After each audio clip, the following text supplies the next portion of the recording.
Assalamualaikum warahmatullahi wabarakatuh. Halo rekan-rekan traders, selamat datang di Data Release Highlight, di mana pada malam hari ini kita akan membahas mengenai non-farm payroll. Yang mana tentunya kita tahu bahwa pada malam hari ini data non-farm payroll ini mungkin akan bisa memberikan volatilitas di dalam pasar, tapi tentunya terdapat beberapa concern yang juga mungkin perlu untuk kita perhatikan bersama, terutama in relevance terhadap data PCE yang kemarin sudah kita sama-sama amati mengenai outputnya itu sendiri. Tapi seperti biasa sebelum kita masuk ke dalam pembahasannya, saya ingin ingatkan kepada rekan-rekan sekalian, jangan lupa untuk melakukan like dan subscribe video ini, juga nyalakan tombol notifikasinya agar Anda tidak ketinggalan live streaming kita berikutnya. Oke, sebelum kita mulai, seperti biasa saya akan ingatkan bahwa tujuan kita di sini bukan untuk mencari posisi, obviously. Ya, jadi bagi rekan-rekan yang baru pertama kali untuk ikut live streaming di sini, kita akan gunakan kesempatan ini untuk membahas dan juga mengamati mengenai seperti apa harga bereaksi terhadap data NFP itu sendiri, dan menggunakan apa yang kita dapatkan pada malam hari ini untuk mencoba memperbesar probabilitas kemungkinan berhasilnya trading kita atau trade kita yang akan kita lakukan di minggu depan. Jadi karena itu, fokuskan saja perhatian Anda terhadap seperti apa pergerakan pasar yang terjadi nanti. Jadi bukan ke arah sinyalnya itu, karena basically Anda tidak akan mendapatkan sinyal apapun di live streaming kita di sini seperti biasa ya tentunya. Oke, kita langsung mulai saja ya.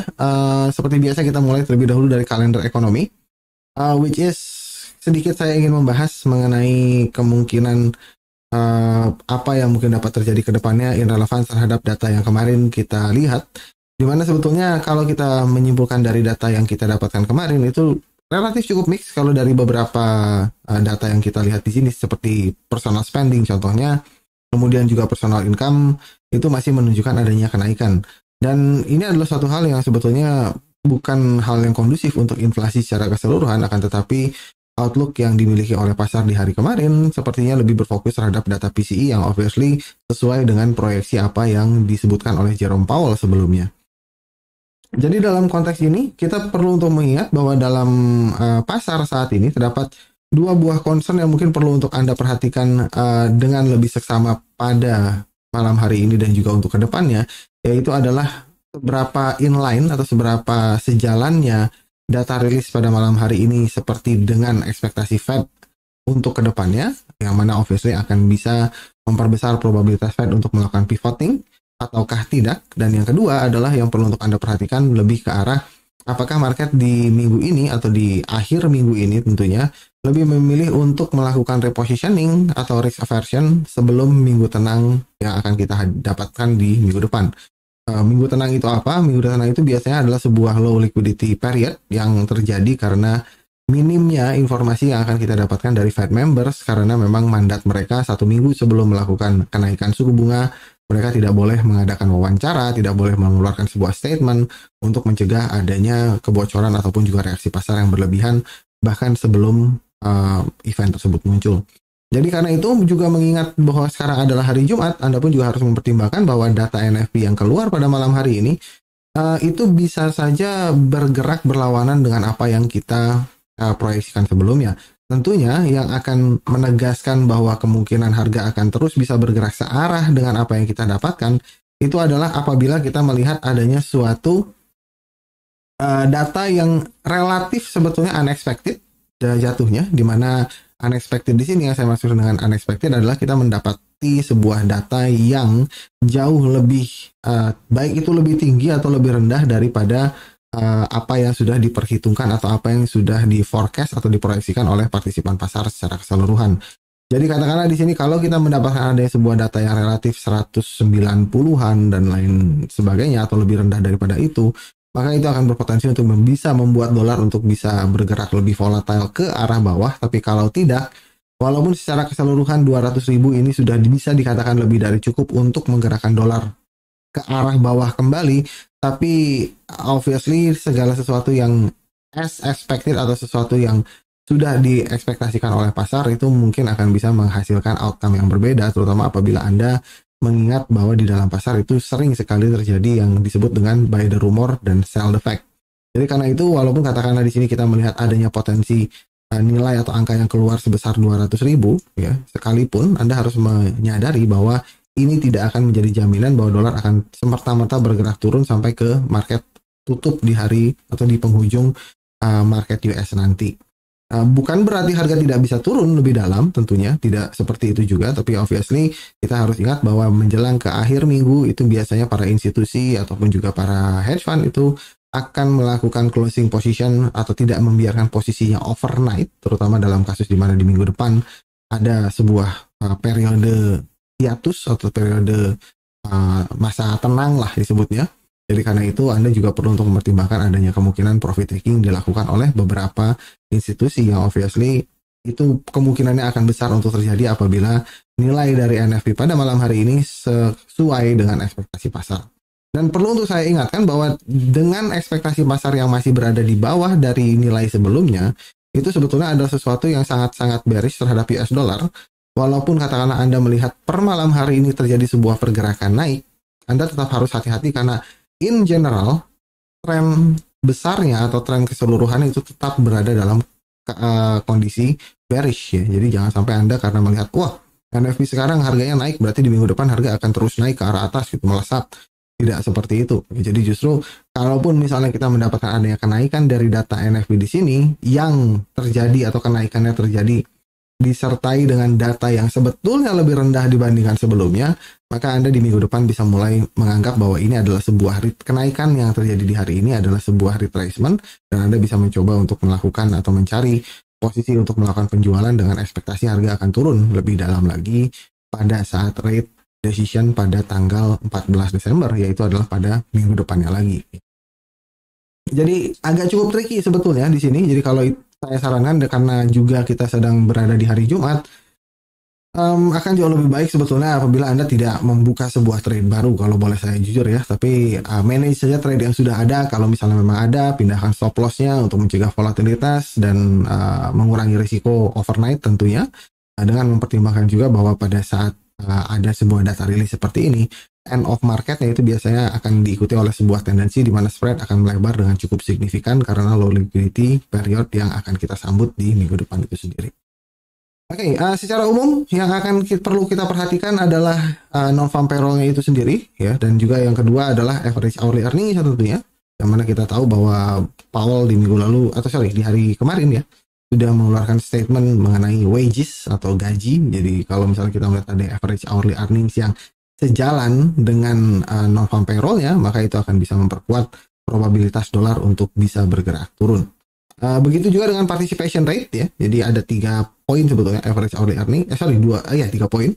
Non-farm payroll-nya itu sendiri, kemudian average hourly earnings, dan juga participation rate.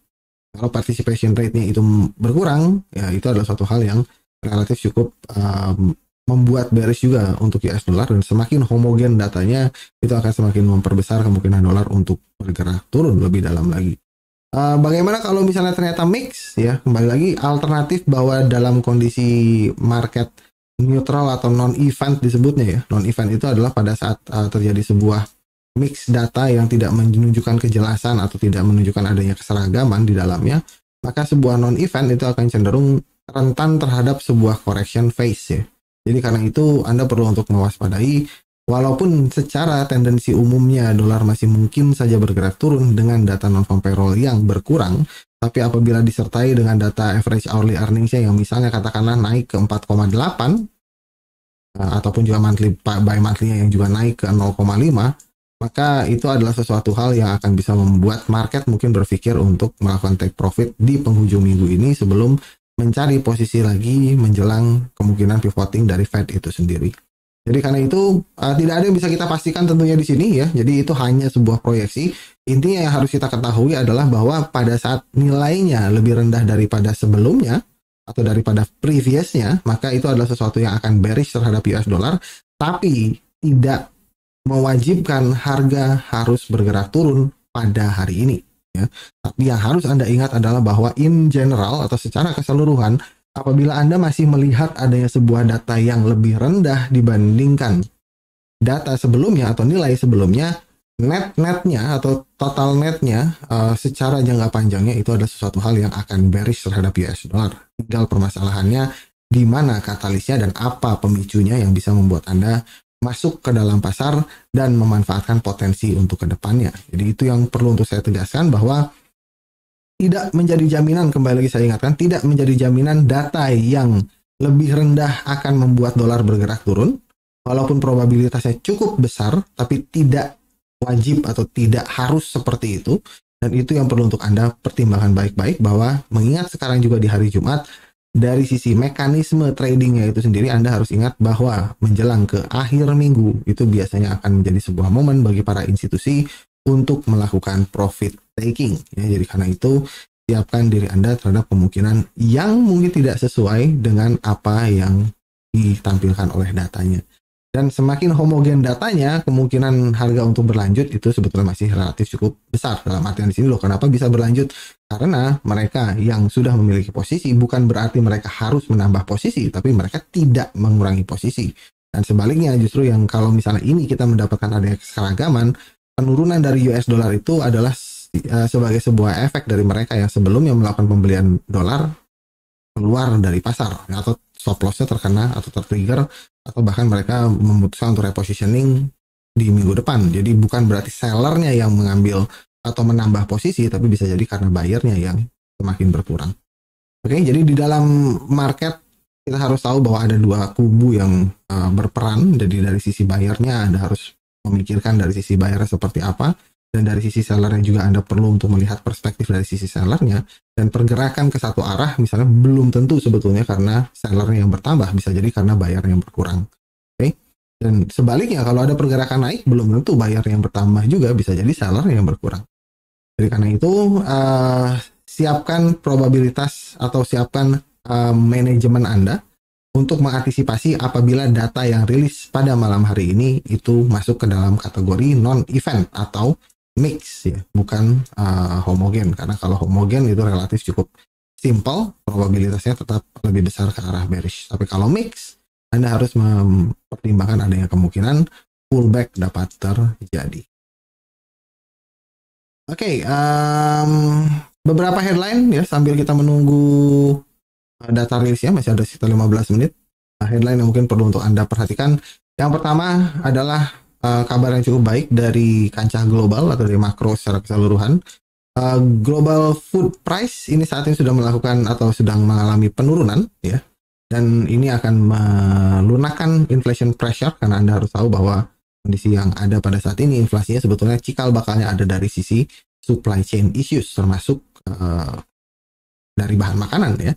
Jadi karena itu, dengan adanya kondisi di mana bahan makanan pangan pun juga sudah mengalami penurunan, maka kita bisa ekspektasikan untuk kedepannya inflasi global itu ada potensi untuk bisa bergerak turun ke arah bawah apabila tidak ada yang mengganggu, ya. Dalam kasus ini kita tidak tahu apa yang bisa terjadi ke depannya, tapi obviously dalam kondisi seperti ini kita bisa melihat ada kemungkinan bahwa inflasi secara global itu untuk bisa terus bergerak turun. Kemudian yang kedua, menurut Finance Magnets, Anda bisa melihat di sini bahwa November total institutional FX spot trading volume jump monthly by monthly-nya. Jadi dalam artian di sini ada kenaikan sebesar hampir 360, ya. Di sini hampir 4,2% higher, lebih tinggi daripada sebelumnya. Dan ini ada sebuah artikel yang cukup menarik basically, bahwa Anda bisa melihat di CBOE FX dan di Deutsche Börse atau di bursa Jerman ada volume yang cukup besar, yaitu di 921 billion dan juga 545 billion per bulan November ini. Dan ini menegaskan juga kepada Anda, ya, bahwa dalam kondisi di mana market sangat-sangat liquid seperti pasar forex seperti ini, di mana volume yang masuk bisa sampai 921 billion, maka Anda tinggal perkirakan saja kira-kira kalau misalnya ada yang mau memanipulasi market dengan cap pasar seperti ini, berapa jumlah uang yang harus mereka gelontorkan ke dalam pasar. Jadi karena itu, ini adalah sebuah artikel yang akan menegaskan kepada kita bahwa asumsi adanya stop hunter atau adanya institusi yang memanipulasi pergerakan market dan lain sebagainya, ya basically nonsense, ya. Oke. Jadi karena itu, ya, ini adalah suatu hal yang menegaskan kepada kita bahwa, ya, kita fokuskan saja perhatian kita pada hal-hal yang penting dan abaikan hal-hal yang tidak penting.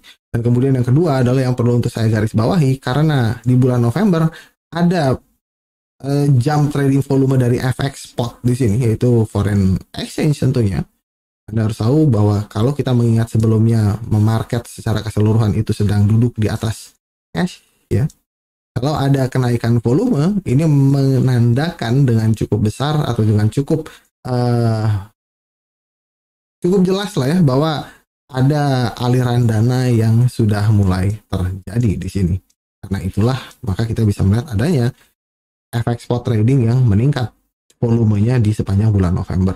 Jadi kita sudah bisa mengasumsikan bahwa dalam kasus ini walaupun mungkin tidak seluruhnya atau tidak seluruh partisipan pasar sudah bergerak dari risk off menjadi risk on, tapi essentially kenaikan dari trading volume ini mengindikasikan bahwa ada arus uang yang sudah mulai mengalir, dan itu adalah sebuah pertanda adanya shifting sentiment dari yang sebelumnya mereka lebih memilih untuk mengumpulkan cash. Jadi saat ini sudah mulai ada distribusi di dalam arus uang itu sendiri. Oke, di Eropa sedikit dari ECB, Anda bisa melihat bahwa ada kemungkinan, atau menurut De Guindos mereka mengatakan bahwa ada kemungkinan yang cukup besar bahwa Eurozone akan mengalami resesi, which is itu sudah cukup wajar ya.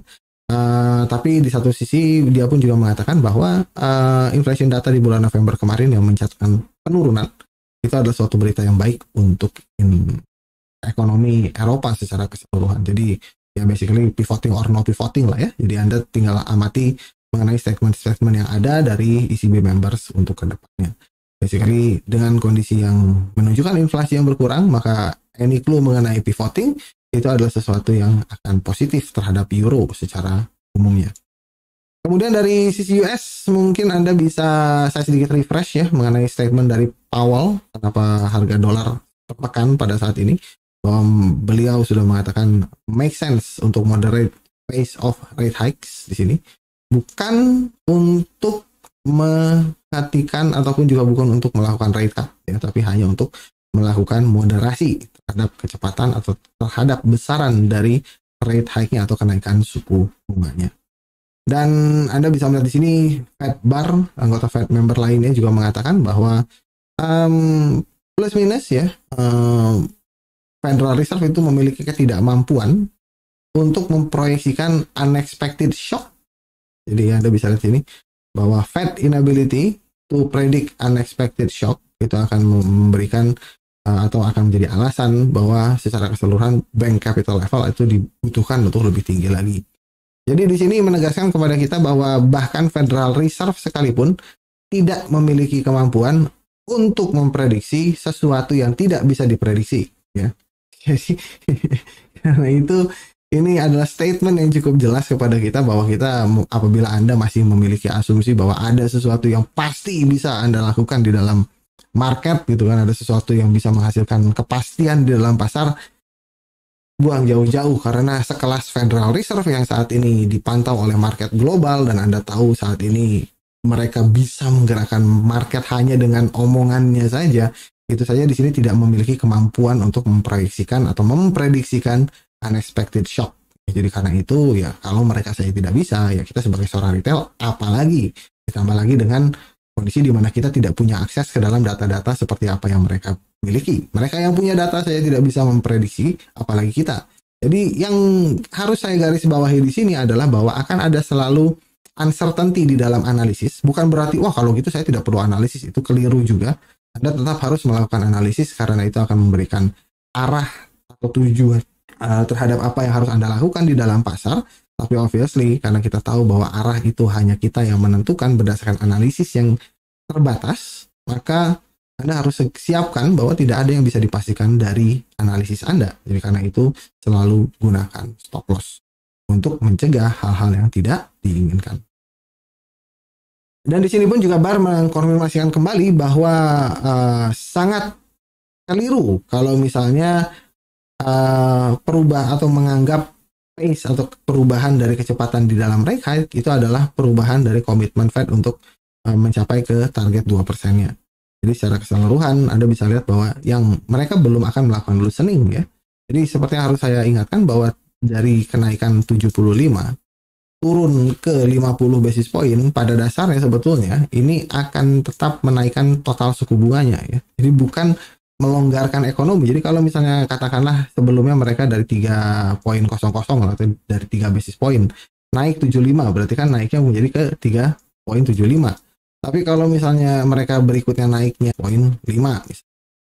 Jadi karena itu Anda jangan atau harus bedakan antara rate cut dengan pivoting, dan Anda harus membedakan juga antara pivoting dengan pausing. Ya. Jadi ini pivoting bukan pausing. Jadi sangat berbeda dan itu akan sangat krusial untuk analisis Anda ke depannya.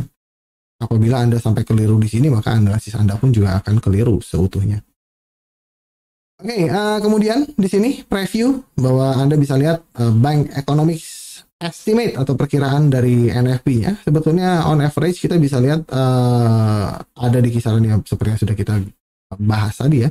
Gambarannya ada sekitar 200 ribuan lah plus minus. Untuk average hourly earnings-nya plus minus ini banyak yang sudah memproyeksikan adanya kemungkinan penurunan. Jadi konsensusnya itu ada di sekitar 200 ribu. Ya. Ini kenapa saya menggunakan trading economics, karena trading economics di sini menyediakan angka konsensus di saat kalender yang lain tidak hanya forecast, previous, dan juga for aktual saja. Jadi bisa lihat di sini bahwa konsensusnya itu ada 200 ribu, rata-rata dari semua yang ada tadi. Average hourly earnings-nya ada di 0,3 dan juga 4, jadi plus minus ya kita lihat saja apakah sesuai dengan average yang diproyeksikan estimasi dari ekonomis di sini ataukah tidak. Dan perlu untuk saya ingatkan bahwa data yang keluar itu bisa meleset sepenuhnya.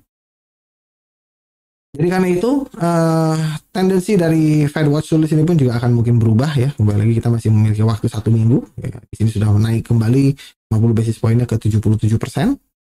Sebelumnya mungkin hanya sekitar 70 atau mendekati 70 sekarang sudah hampir 80 ya. Jadi plus minus ini adalah suatu hal yang menegaskan bahwa saat ini tendensi pasar masih lebih ke arah 50 basis point. Oke, dan mungkin ini sedikit berita hiburan saja ya bagi rekan-rekan yang masih single. Segera menikah ya, karena peraturannya sudah nanti akan menjadi kriminal, oke? Jadi kumpulkanlah balance Anda dengan sebaik mungkin, jaga balance Anda baik-baik, jangan sampai Anda habiskan apa yang sudah Anda kumpulkan, jadi menggagalkan rencana Anda untuk masa depan ya. Jadi karena itu risk management kembali lagi akan menjadi salah satu faktor yang paling krusial. Oke, kita tinggal 4 menit lagi menjelang ke data rilis NFP-nya. Mungkin saya akan akhiri dulu polling yang ada pada malam hari ini. Di sini saya ingin lihat 54% di sini tampaknya seperti yang sedang agresif kejar restoran ya. Dari posisi pada malam hari ini hati-hati ya, bukannya tidak boleh, tapi selalu saya akan ingatkan bahwa Anda akan terekspos terhadap risiko, baik itu dari sisi marketnya itu sendiri, yang kedua dari sisi brokernya. Jadi Anda harus ingat bahwa high risk event itu identik dengan low liquidity session. Kenapa low liquidity session? Karena para institusi itu lebih memilih untuk tidak melakukan trade ya. Jadi itulah yang menyebabkan kenapa kalau ada news besar atau ada data rilis yang besar, maka spreadnya itu akan melebar. Kenapa? Karena liquidity-nya yang dry up, yang mengering, ya. Tidak ada likuiditas. Jadi pada saat Anda mau melakukan pembelian yang akan menjual produknya itu baru ada di posisi yang berbeda jauh dari harga saat ini. Dan itu yang disebut dengan spread. Berbeda pada saat misalnya likuiditasnya lancar, jadi pada saat ada Anda jual di sini, ada yang sudah mau beli di harga yang dekat, gitu kan. Jadi kapanpun Anda mau jual siap membelinya. Tapi kalau likuiditasnya rendah, maka harga bisa saja memiliki rentang yang jauh dari penjualan dengan pembelian atau dari bid dengan asnya, sehingga itu adalah bagian dari hal yang sering kali terlewati oleh para retail trader. Jadi dianggapnya karena volatilitasnya naik turun berarti aktivitas marketnya bagus untuk kita melakukan trading, yang mana which is sebetulnya sebaliknya. Oke, 3 menit lagi mungkin kita sambil lihat dulu chartnya sedikit. Kita masih bisa melihat bahwa dolar masih terus bergerak turun ya ke arah bawah. Ini risk and reward yang kemarin kita buat, mungkin saya hapus saja dulu, masih applicable ya. Kita lihat saya nanti pada saat rilis seperti apa pergerakan dari harganya itu sendiri. Oke, sambil menunggu masih ada 2 menit lagi, saya sapa dulu saja rekan-rekan yang sudah hadir pada malam hari ini. Terima kasih banyak untuk Pak Goang yang sudah hadir pada malam hari ini. Waalaikumsalam warahmatullahi wabarakatuh. Selamat malam juga untuk Bapak. Terima kasih banyak juga untuk Pak Surahui yang sudah hadir pada malam hari ini. Waalaikumsalam warahmatullahi wabarakatuh. Maaf sempat absen beberapa saat, masih recovery dalam keadaan recovery keadaan dalam diri. Semoga kebaikan menyertai kita semua. Sedang sakit Pak? Kalau sedang sakit mudah-mudahan cepat sembuh ya. Dan diberi kesehatan kembali agar bisa bergabung kembali bersama. Oke, dan terima kasih banyak untuk Pak Ahmad Fauzi yang juga sudah ada pada malam hari ini. Waalaikumsalam warahmatullahi wabarakatuh. Hati-hati di jalan kalau misalnya sedang berada di jalan atau masih di jalan saat ini. Dan di sini Pak Sampurna Hijau, terima kasih banyak sudah ada pada malam hari ini. Waalaikumsalam warahmatullahi wabarakatuh. Dan terima kasih banyak juga untuk Pak Chandra Sampet Toding yang juga sudah ada pada malam hari ini. Sehat selalu juga untuk Bapak. Terima kasih banyak untuk Pak Hengki Yonatan yang juga sudah ada pada malam hari ini. Terima kasih banyak untuk Pak Gustanil Arifin yang juga sudah hadir pada malam hari ini. Waalaikumsalam warahmatullahi wabarakatuh. Terima kasih banyak juga untuk Pak Aget Liang yang juga sudah hadir, dan juga Pak Fregle yang sudah hadir pada malam hari ini. Tabik Datuk Mulia. Salam untuk kolega kita, salam untuk kolega dan kita semua. Salam juga untuk Bapak. Dan di sini terima kasih banyak untuk Pak Sukamto Wijaya yang sudah hadir pada malam hari ini. Dan di sini mungkin pertanyaan dari Pak Sampurna Hijau saya hold dulu setelah datanya rilis ya. Dan terima kasih banyak juga untuk Pak Haryawan Maulana yang sudah hadir pada malam. Oke, kita lihat price-nya ya. Seperti apa pergerakannya, dan mungkin saya di sini juga sambil membuka ekonomi kalender ya, biar kita bisa lihat. Oke, seperti datanya sudah rilis. Kita bisa melihat non-farm payroll-nya mix ya, ternyata turun tapi tidak terlalu turun, dan kita bisa lihat ternyata datanya tidak tepat forecast-nya. Average hourly earnings seperti apa yang kita lihat di PCE kemarin mencatatkan kenaikan. Average hourly earnings monthly-nya pun juga mencatatkan kenaikan, dan kita bisa lihat bahwa harganya mendadak bergerak naik. Dan ini sudah well expected lah ya. Tadi saya sudah katakan bahwa apabila datanya relatif mix atau bahkan mungkin tidak terlalu positif, maka itu akan bisa meningkatkan pergerakan harga untuk ke atas atau untuk bisa melakukan pullback per malam hari ini, terutama dalam kasus di mana hari ini hari Jumat ya, akan ditambah lagi kemungkinan market yang sudah kemarin melakukan short atau selling itu melikuidasi posisi. Jadi di sini Anda bisa lihat ya bahwa non-farm payroll-nya sendiri sebetulnya masih cukup positif kalau saya boleh katakan ya. Karena nilainya sebetulnya di bawah dari nilai sebelumnya, ini masih lebih kecil ya, daripada 284 ada di 263, tapi tidak sesuai dengan ekspektasi pasar yang ada di 200.000. Kemudian yang kedua adalah yang tidak expected atau yang unexpected di sini. Ini datanya lebih kecil daripada sebelumnya. Ini data lebih besar, dan ini juga data lebih besar. Dan participation rate-nya mungkin hanya beda 0,1%. Manufacturing payrolls ini lebih kecil, tapi tidak terlalu berpengaruh di sini. Non-farm payroll private juga tidak terlalu berpengaruh. Jadi overall di sini datanya sebetulnya lebih ke arah mix, tapi mix bullish ya sebetulnya, karena satu yang negatif yang ke arah bearishness dari dolarnya, tapi dua di sini menunjukkan ke arah yang cukup positif, atau dalam artian di sini meningkat, dan ini adalah suatu hal yang akan membuat dolar positif untuk kedepannya. Tapi perlu untuk saya ingatkan bahwa mengacu terhadap data PCE yang kita dapatkan kemarin ya, di mana data PCE ini sesuai dengan proyeksi pasar, jadi probabilitas untuk saat ini sebetulnya lebih ke arah ada kemungkinan market lebih memilih untuk melakukan wait and see sebetulnya sampai ke minggu depan. Jadi karenanya tidak akan mengherankan sebetulnya kalau misalnya market bisa pullback ke area ini, ataupun juga bahkan ke retest ke atas atau ke area low dari harga di sini ya, pada minggu depan sebetulnya. Jadi sepanjang minggu depan Anda harus menyiapkan kemungkinan bahwa harga bisa saja pullback dengan cukup tinggi. Tapi satu hal yang mungkin perlu untuk saya ingatkan ya, bahwa di sini harga masih belum close per malam hari ini. Jadi ada banyak hal yang bisa terjadi tentunya di antaranya. Jadi karenanya saran saya tidak usah terlalu agresif kalau misalnya Anda memiliki sebuah posisi. Santai saja, karena apabila katakanlah market ternyata mendapatkan informasi yang lain, karena kita akan mendapatkan speech dari Fed members Evans ya setelah ini, dan ini adalah suatu hal yang juga akan bisa menggerakkan pasar tentunya di jam 10.15 ya, menjelang market closing nanti. Jadi karenanya Anda tetap perlu untuk waspada sampai ke akhir dari sesi ini, tapi secara keseluruhan ya obviously dalam kasus seperti ini ya kita bisa melihat karena data yang menunjukkan ada suatu hal yang lebih cenderung ke arah yang tidak sejalan dengan apa yang diharapkan oleh Federal Reserve, maka obviously kita masih bisa melihat adanya kemungkinan dolar untuk bisa bergerak naik, at least setidaknya untuk sampai ke minggu depan. Ya. Oke, di sini saya lanjutkan ya. Pertanyaannya dari Pak Sempurna Hijam. Oh, bagi tip atau petua jika kita trade price in untuk menambah keyakinan, saya menahan hold setiap kuartal, saya kurang jelas yang pernah Om bicarakan. Jadi begini ya, kalau misalnya katakanlah Anda mengekspektasikan bahwa kita bahasnya dulu dari pada saat Anda membuka sebuah posisi dulu ya. Kalau misalnya kita membahas sebuah posisi, katakanlah misalnya kita coba ganti ke dalam chartnya dulu.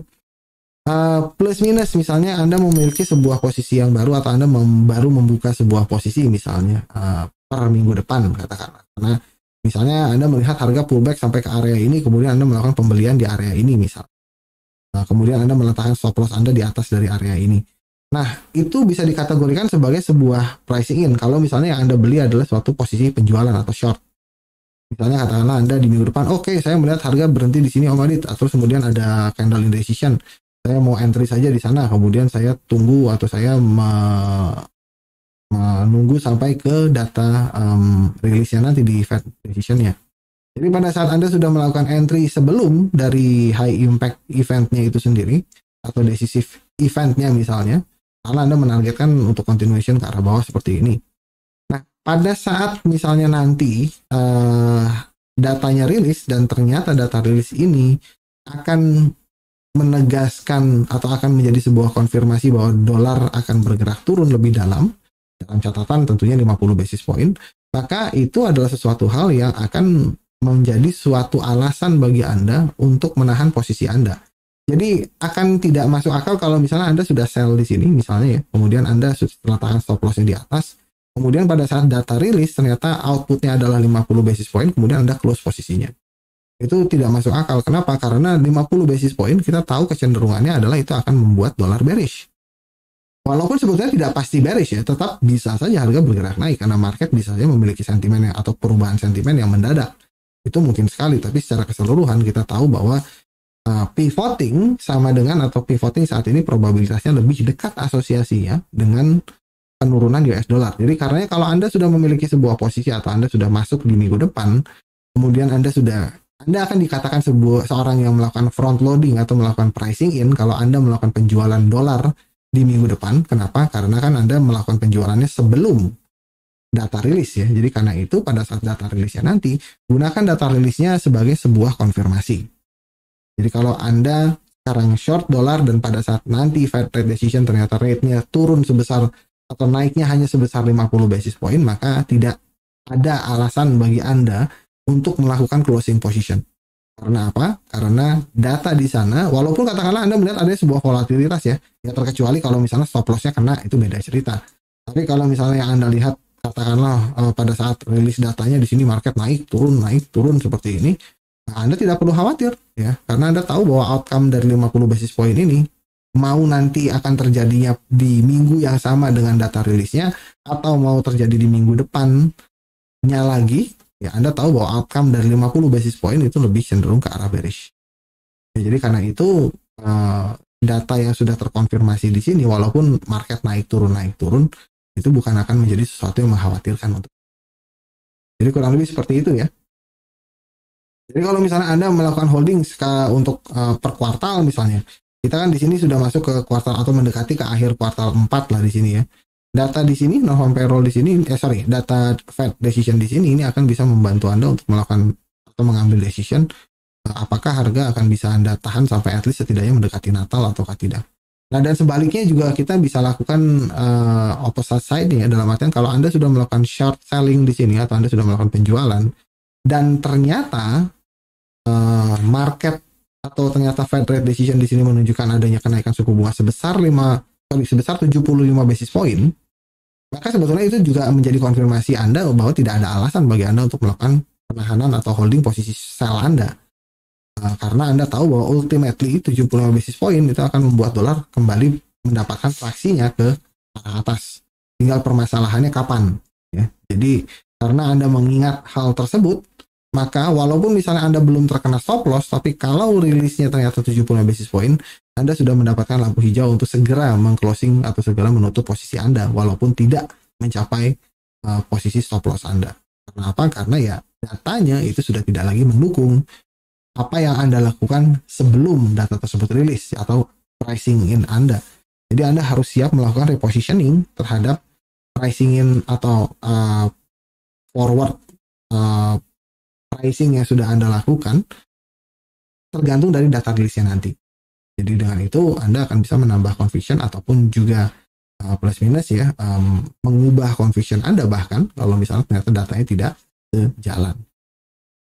Oke, jadi mungkin seperti itu kira-kira penjelasannya ya. Mudah-mudahan bisa difahami dan mudah-mudahan bisa dimengerti. Dan untuk saat ini Anda bisa lihat bahwa dolar masih bergerak naik.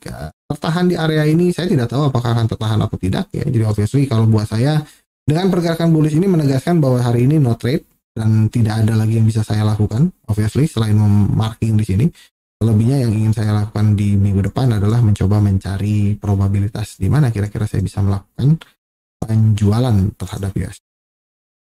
Dalam kasus ini mungkin ada di sekitar ya 618 atau 50%. Ini akan menjadi sebuah area yang menarik untuk melakukan shorting dari USD atau mungkin di 38.2 kalau memang tertahan di sini adanya sebuah candle indecision atau adanya kegagalan dari technical break atau daily close di atas area ini, tentunya itu akan menegaskan bahwa ini ada sebuah kill zone yang sangat menarik untuk di minggu depan dalam asumsi Fed akan menaikkan suku bunga hanya sebesar 50 basis point. Jadi untuk sementara mungkin markingnya seperti ini kali ya. Seperti tadi mungkin tidak terlalu tepat. Seperti ini. Dari sini harga akan naik ke sini dulu. Nanti dari sini kalau misalnya memang ternyata line ini bisa ditembus atau garis support ini bisa ditembus, barulah nanti harga akan naik lebih tinggi lagi dan mungkin bisa menjebol area berikut. Oke, kita lihat saja berarti di minggu depan ya. Dan perlu saya ingatkan bahwa market belum close. Sebentar, saya simpan dulu data rilisnya tadi. Mana? Live scope.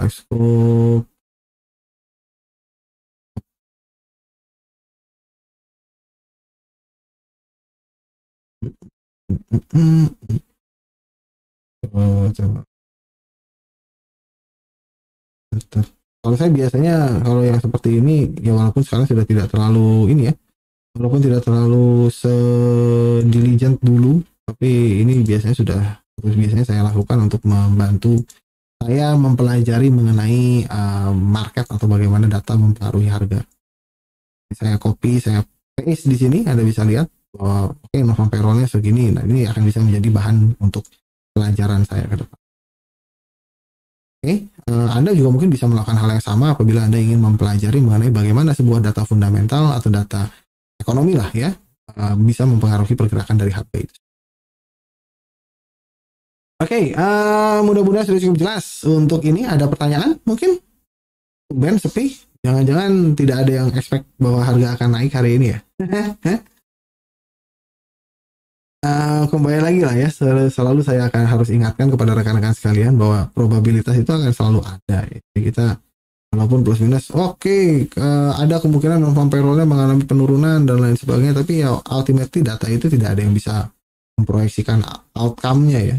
Jadi karena itu ya Anda harus ingat atau Anda harus selalu siap bahwa yang seperti ini itu akan mungkin terjadi.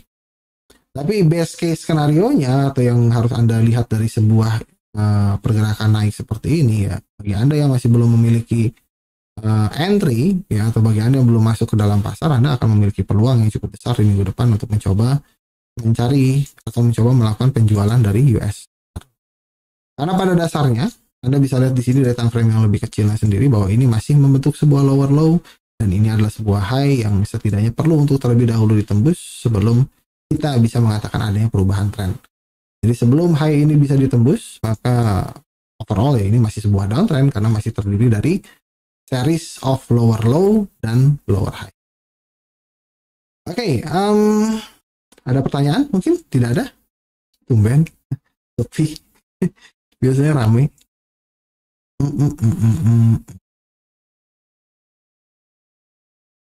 Untuk Euro USD, mungkin harga turun ke arah bawah seperti ini untuk melakukan retest terhadap zona yang ada di sini.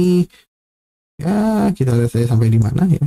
Overall ini masih belum menunjukkan atau belum mengindikasikan adanya apapun lah. Jadi kalau buat saya santai saja, di minggu depan masih mungkin ada pullback ke arah bawah, tapi buat saya mungkin tidak terlalu layak untuk Anda trading kan kalau misalnya memang mau mengincar pullbacknya. Tapi anggap pullbacknya itu adalah suatu momen di mana Anda perlu mencari kapan pullbacknya berhenti untuk mencoba mencari pergerakan yang sekiranya bisa membuat atau bisa searah dengan pembelian dari penjualan dari US dollar, at least setidaknya untuk sampai dalam waktu dekat ini atau sampai ke Fed rate decision. Karena kalau misalnya Fed decision-nya ternyata 75 basis point, ya tidak ada alasan lagi bagi kita untuk melakukan penjualan US dollar obviously.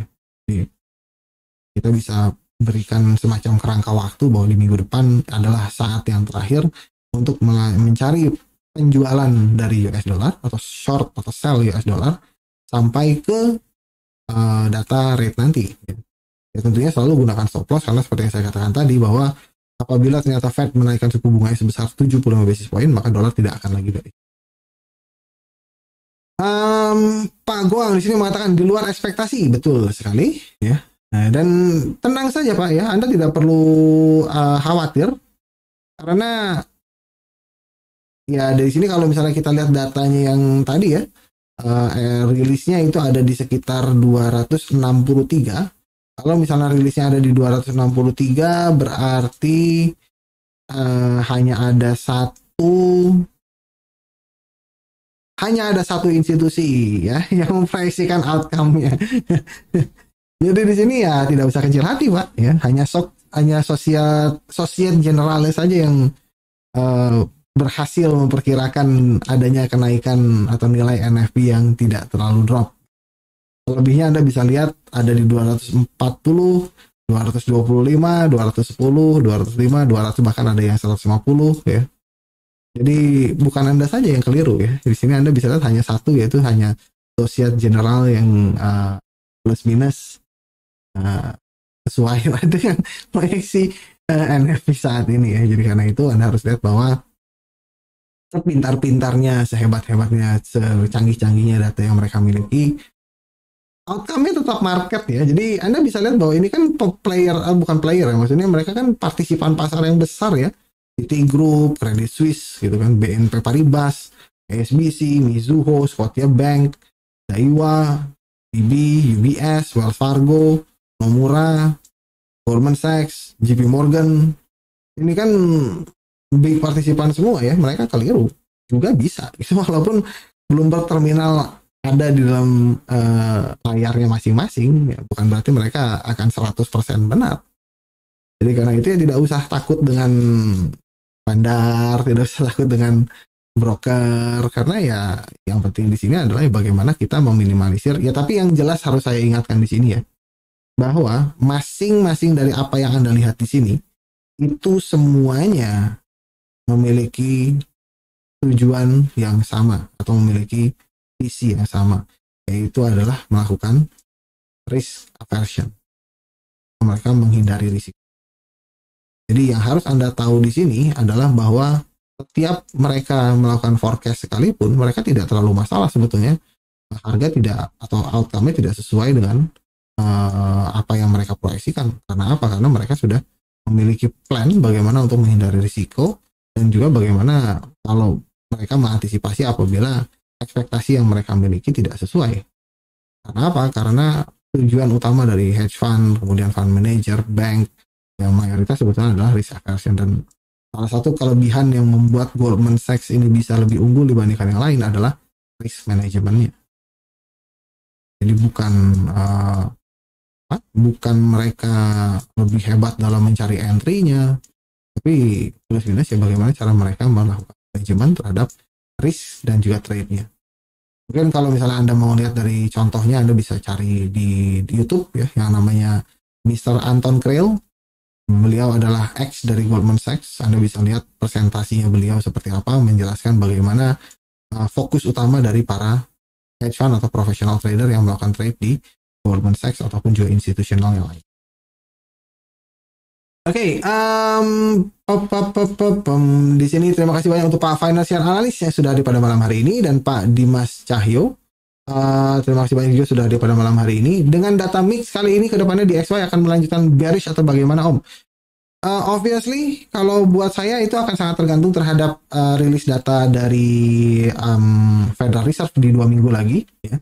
Cuman kalau kita melihat dengan data mix hari ini, dengan ditambah lagi dengan data PCE yang kemarin juga sebetulnya walaupun well expected, tapi juga bisa dikatakan cukup mix, Anda harus menyadari bahwa khusus untuk US dollar ini dan juga yang berhubungan dengan dolar lainnya, sampai ke sepanjang minggu depan itu masih mungkin setidaknya sampai ke hari Rabu atau hari Kamis lah ya.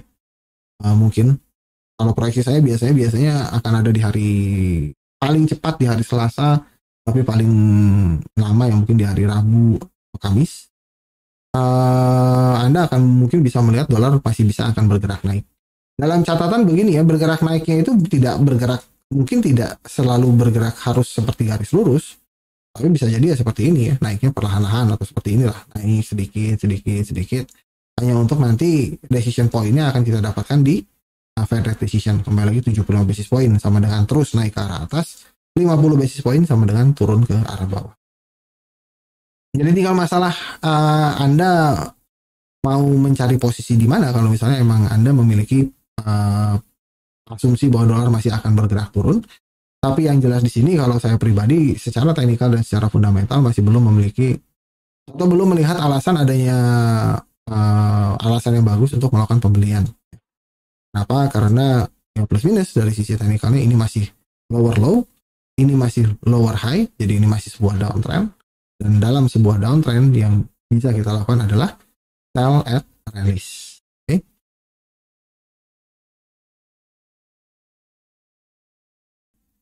Ya tentunya selebihnya tinggal Anda letakkan stop loss aja di atas inilah ya. Ini stop lossnya bahwa kalau misalnya ternyata harga break ke atas stop loss atau invalidasinya ini tertembus ya tidak bisa lagi Anda melakukan penjualan. Ya. Tapi dalam kasus ini secara teknikal dan juga secara fundamental sebetulnya masih, terutama secara teknikal ya lah, kalau kita lihat ada data fundamentalnya kan cukup mix ya kalau hari ini. Ya, secara teknikalnya kita masih memiliki alasan bahwa harga masih bisa. Oke, mudah-mudahan sudah cukup jelas ya di sini dan Pak Sempurna Hijau. Maksudnya ditahan sehingga perubahan sentimen atau saya entry di pair Euro USD pada harga 1 buy tapi di mana TP yang sesuai akhir kuartal keempat. Kalau itu tergantung Anda masing-masing ya. Kalau buat saya sendiri sebetulnya itu bagaimana manajemen yang sesuai. Kalau saya tidak bisa menyarankan satu hal karena obviously itu akan tergantung dari tipe trader Anda masing-masing. Tapi begini ya, itu kan kembali lagi saya sudah jelaskan di hari kemarin bahwa bagian dari manajemen risk itu sebetulnya salah satunya juga adalah teknik ya, itu adalah bagian dari technical atau bagian teknik Anda melakukan trade. Kalau Anda memang lebih nyaman untuk misalnya katakanlah melakukan trailing stop dari time frame yang jangka panjang seperti ini ya mungkin Anda masih akan melakukan holding position ya. Anda sudah buy di area 1.00 misalnya. Anda hanya akan memindahkan stop loss Anda sesuai dengan struktur yang ada di time frame daily, yang mana dalam kasus ini karena sudah membentuk sebuah higher high, mungkin stop loss Anda saat ini ada berada di bawah ini. Selama harga belum mengenai stop loss ya Anda masih bisa mendapatkan ekspektasi bahwa harga masih bisa continue ke arah atas. Cuman masalahnya apakah seperti itu modelnya sesuai bagi Anda ataukah tidak? Karena dalam kasus ini ada juga model-model lainnya untuk melakukan trailing di mana Anda bisa saja melakukan trailing di bawah dari low time frame daily-nya misalnya. Setelah terkena stop loss nanti pada saat harga melakukan retest ke area-area tertentu Anda bisa re-enter lagi misalnya. Kalau misalnya itu lebih nyaman bagi Anda ya itu tergantung Anda ya. Jadi tidak ada kepastian sebetulnya di mana dan di mana, tapi obviously kalau misalnya kita lihat dari atau menjawab pertanyaannya mengenai di mana kira-kira kuartal 4 ini targetnya, kalau menurut saya tergantung kondisi. Kalau kita lihat dari posisi sekarang ini mungkin target yang paling ultimate-nya itu ada di 1.08 dengan catatan harga bisa bullish ya pada saat ya sekarang kan kita posisinya sedang hampir berada di tengah-tengah dari range ini kan. Jadi kalau misalnya katakanlah kita asumsinya bahwa harga ini tidak bisa turun sampai ke range yang ada di bawah sini, sebetulnya pada saat rate decision nanti pergerakannya itu akan mungkin sekali terdorong atau membuat harga break dari technical point yang ada di sini. Dan pada saat technical point ini bisa tertembus, ekspektasinya adalah bahwa ini akan menjadi sebuah support dan kemudian mampu melantingkan harga kembali sampai mendekati ke Natal. Nanti kalau misalnya sudah masuk ke Natal, mungkin di situ saatnya mulai take profit. Pun juga misalnya katakanlah harga bisa jadi melakukan hal yang sebaliknya, yaitu harga bisa saja pada saat nanti misalnya besok atau sorry 2 minggu lagi Fed rate-nya hanya 50 basis point, bisa saja seperti ini sampai ke Natal. Kemudian setelah Natal nanti akan pullback. Nah, masalahnya nanti di sepanjang Natal dan Tahun Baru ini, Anda mau holding posisinya ataukah tidak, ya terserah Anda. Jadi tidak ada kewajiban untuk melakukan sesuatu dan lain sebagainya, itu kembali lagi tergantung conviction Anda. Kalau Anda yakin bahwa trennya akan continue di minggu kedua bulan Januari misalnya, atau mungkin di minggu pertama bulan Februari misalnya, ya Anda bisa hold saja, ya terserah Anda gitu, santai-santai aja. Tapi tentunya itu tergantung bagian dari manajemen risiko Anda masing-masing dan manajemen trade Anda masing-masing. Oke, misalnya di sini Pak Saputra Hijau juga menyatakan bahwa jika Q4 2022 bertemu pada Q1 2023, apakah wajib di close position? Tidak ada yang wajib, tidak ada yang mewajibkan ya. Jadi satu hal yang saya harus ingatkan bahwa salah satu kelebihannya dari retail trader di atas para institusi, bahwa ya institusi harus closing atau harus close the book ya. Bukan close the door, tapi close the book. Jadi mereka harus tutup buku di akhir tahun, sehingga mereka akan out of position sebetulnya, basically mainly lah ya, tidak semua tapi mainly akan out of. Sebagai seorang retail sebetulnya kita bisa menganggap bahwa itu adalah sebuah sentimen yang di-cut secara tiba-tiba. Dalam artian misalnya orang lagi hype beli-belinya, tapi karena liburan tidak boleh beli misalnya.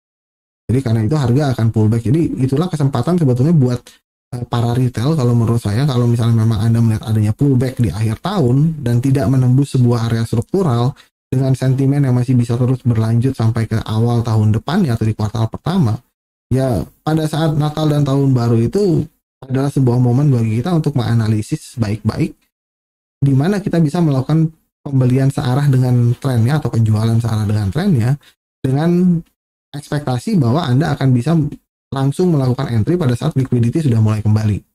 Jadi liquidity sudah mulai kembali itu dicirikan dengan saat harga sudah tidak lagi diam di tempat terlalu lama, spread juga sudah mulai kembali menipis, atau patokan umumnya itu bisa di pertengahan bulan Januari.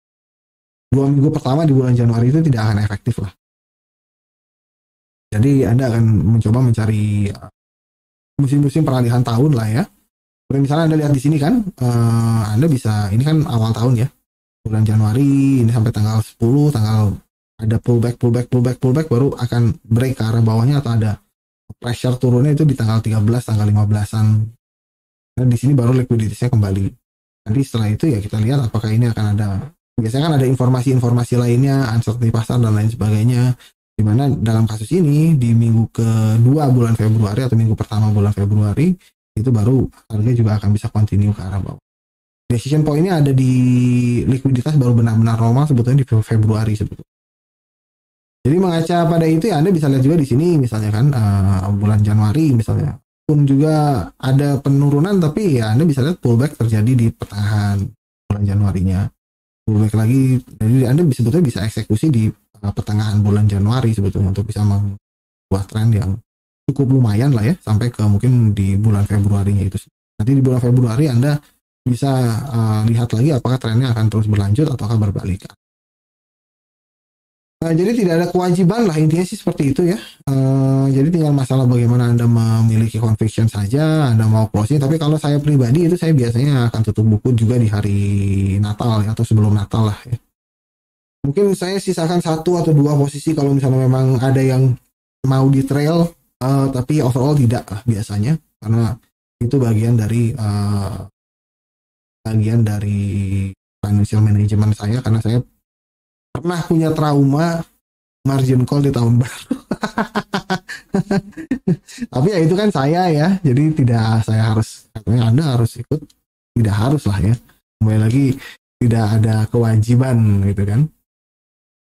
Jadi kalau saya pribadi yang berdasarkan pengalaman ya, saya tidak perlu, saya tidak mau lagi lah intinya ya melakukan trade di akhir tahun. Karena apa? Karena saya pernah mengalami margin call persis di tanggal 31. Jadi Anda bisa bayangkan orang lain pada pesta kembang api, saya kesal gitu mendengarkan kembang api. Berisik banget sih. Jadi karena itu saya tidak mau merusak ini lagi lah ya. Saya tidak mau merusak momen tahun baru saya. Jadi karena itu dari Natal sudah saya hentikan. Jadi saya fokuskan libur dulu dari Natal sampai ke tahun baru. Nanti biasanya di awal tahun baru kita akan, ya kalau dulu saya sempat adakan 2 tahun yang lalu kalau nggak salah. Di tahun lalu tahun ini saya nggak melakukan itu, tapi di 2 tahun lalu saya melakukan marking all pair. Mungkin tahun ini 2023 juga saya akan lakukan lagi. Jadi kita hapus lagi semua pairnya karena marking yang kita miliki di sini yang Anda lihat di dalam chart ini sebetulnya sudah digunakan dari tahun 2021 sebetulnya. Ya. Jadi mungkin sudah tidak relevan lagi, nanti kita akan hapus saja semuanya, kita akan marking semuanya dari awal di 2020. Oke, di sini Pak Chandra sampai Toding mengatakan bahwa ini mungkin koreksi teknikal saja. Betul sekali, kalau menurut saya. Pada dasarnya seperti ini ya Pak ya. Kalau misalnya Anda mau mengindikasikan apakah ini koreksi teknikal atau bukan, Anda lihat strukturnya saja basically. Kan kalau misalnya kita plus minus ya, kalau kita lihat dari teorinya lah, jangan sampai kita lupa lah bahwa dalam sebuah uptrend itu akan selalu terdiri dari higher high, series of higher high, dan higher low. Dan selama low-nya belum tertembus atau belum ada lower low seperti ini, dan series of lower low, ya trennya belum berubah. Jadi dalam kasus ini di mana harga sudah bergerak naik dan sekarang turun di sini, Anda harus tahu dan Anda harus menyadari bahwa pada teorinya selama harga belum menembus low yang ada di sini atau bahkan mungkin low yang ada di sini, karena ini kan double bottom ya, bisa kita tandai sebelum harga menembus low yang ada di sini, sebetulnya technically ini masih berada dalam teritori buyer. Ya seperti yang saya kemarin sempat gambarkan ya, ini mungkin jadi crab pattern atau apa, completion di sini di sini, dan kita kan sebetulnya mungkin ada yang menganggap bahwa ini saatnya untuk melakukan sell gitu. Padahal secara umum trennya di sini sudah naik, retrace, break ke arah atas, ini kan higher high sebetulnya. Kalau kita lihat dari pandangan atau dari sudut pandang yang coba mungkin agak sedikit jauh lah ya, kalau kita lihat seperti ini, atau kita ganti dengan line chart lah misalnya seperti ini, kan jelas higher high kan, ini low-nya gitu. Jadi ini higher high terhadap high yang ada di sini, higher low terhadap yang ada di sini, higher high terhadap high yang ada di sini, dan sekarang selama harga belum membentuk sebuah lower low, sebetulnya technically ini adalah sebuah retracement. Technically ya. Ditambah lagi dengan sentimen dolar yang masih mungkin secara fundamentalnya bisa bergerak turun, ya kita bisa katakan bahwa ini adalah sebuah technical pullback. Dan kalau kita tahu ini adalah sebuah technical pullback, apa yang bisa kita lakukan? Tarik Fibonacci-nya kalau misalnya Anda menggunakan Fibonacci retracement. Anda marking areanya kira-kira di mana harga bisa berbalik arah, atau Anda tunggu di mana kira-kira ada ininya. Kalau misalnya kita masuk ke time frame yang lebih kecil, oke, saya lihat di sini ada resisten berarti kan di 618 ini bisa jadi kill zone saya yang kedua misalnya. Atau di sini saya lihat di 31.8-nya misalnya di area ini bisa jadi kill zone yang pertama. Jadi yang saya butuhkan di minggu depan apa? Ada sebuah candle indecision atau ada sebuah candle rejection. Baik itu time frame yang lebih besar atau time frame yang lebih kecil. Ya saya terutama dari time frame yang lebih besar lah ya, atau terutama dari time frame daily. Jadi kalau di minggu depan saya melihat ada sebuah candle indecision, ya itu momen bagi saya untuk melakukan entry, seperti misalnya di sini gitu. Ada pullback, misalnya ada sebuah reject seperti ini, ya ini entry-nya. Bisa jadi buy stop loss di bawah low-nya dengan ekspektasi harga akan. Jadi tidak usah gentar dengan turun seperti ini, karena technically sebetulnya ya sebuah pergerakan harga ya akan wajar sekali melakukan pullback atau retest atau retrace. Dan tergantung perspektif kita melihatnya ya, bagi beberapa orang ya retracement ini ya, terutama bagi saya lah ya, ini ada sebuah peluang bagi saya untuk mencari potensi mengikuti tren. Jadi kalau misalnya Anda tanya kapan sih saya timing yang bagus untuk masuk mengikuti sebuah tren, ya pada saat ada pullback, itu sudah jelas. Jadi saya justru malah mensyukuri adanya nilai non-farm payroll yang pada malam hari ini membuat dolar sedikit banyak berpotensi retrace. Walaupun, tapi gimana Om Edi kalau misalnya harganya terus naik, ya at least setidaknya jarak saya untuk entry dengan stop loss saya pendek gitu kan. Jadi kalau pendek kan multiplier risk and reward-nya akan jauh lebih banyak gitu daripada saya entry-nya di sini, risk-nya besar, stop loss harus ada di sini kan. Tapi kalau harga naik misalnya katakanlah sampai ke area ini, risk and rewardnya kan jauh berbeda. Yang jelas saya tidak akan mungkin, ya mungkin kalau untuk saran saya tidak entry di sini lah ya. Kalau seperti ini kan masih risky lah, terutama dalam kasus di mana di minggu depan harga masih bisa break ke arah atas. Tapi kalau misalnya harga naik lebih tinggi lagi ya, saya tahu invalidasinya di sini, stop loss saya akan ada di sini. Jadi dengan harga bisa bergerak naik terus ke arah atas, sebetulnya kan risk and reward saya jadi lebih bagus. Jadi tergantung perspektifnya ya. Jadi hanya dengan mengincar ini saja sudah 1:3. Kalau posisi harganya naik sampai ke sini. Kalau misalnya harganya di bawah sini hanya 1:1 kan stop loss-nya di sini. Jadi ini semua relatif ya, relatif tergantung cara kita memandang sebuah pergerakan ya.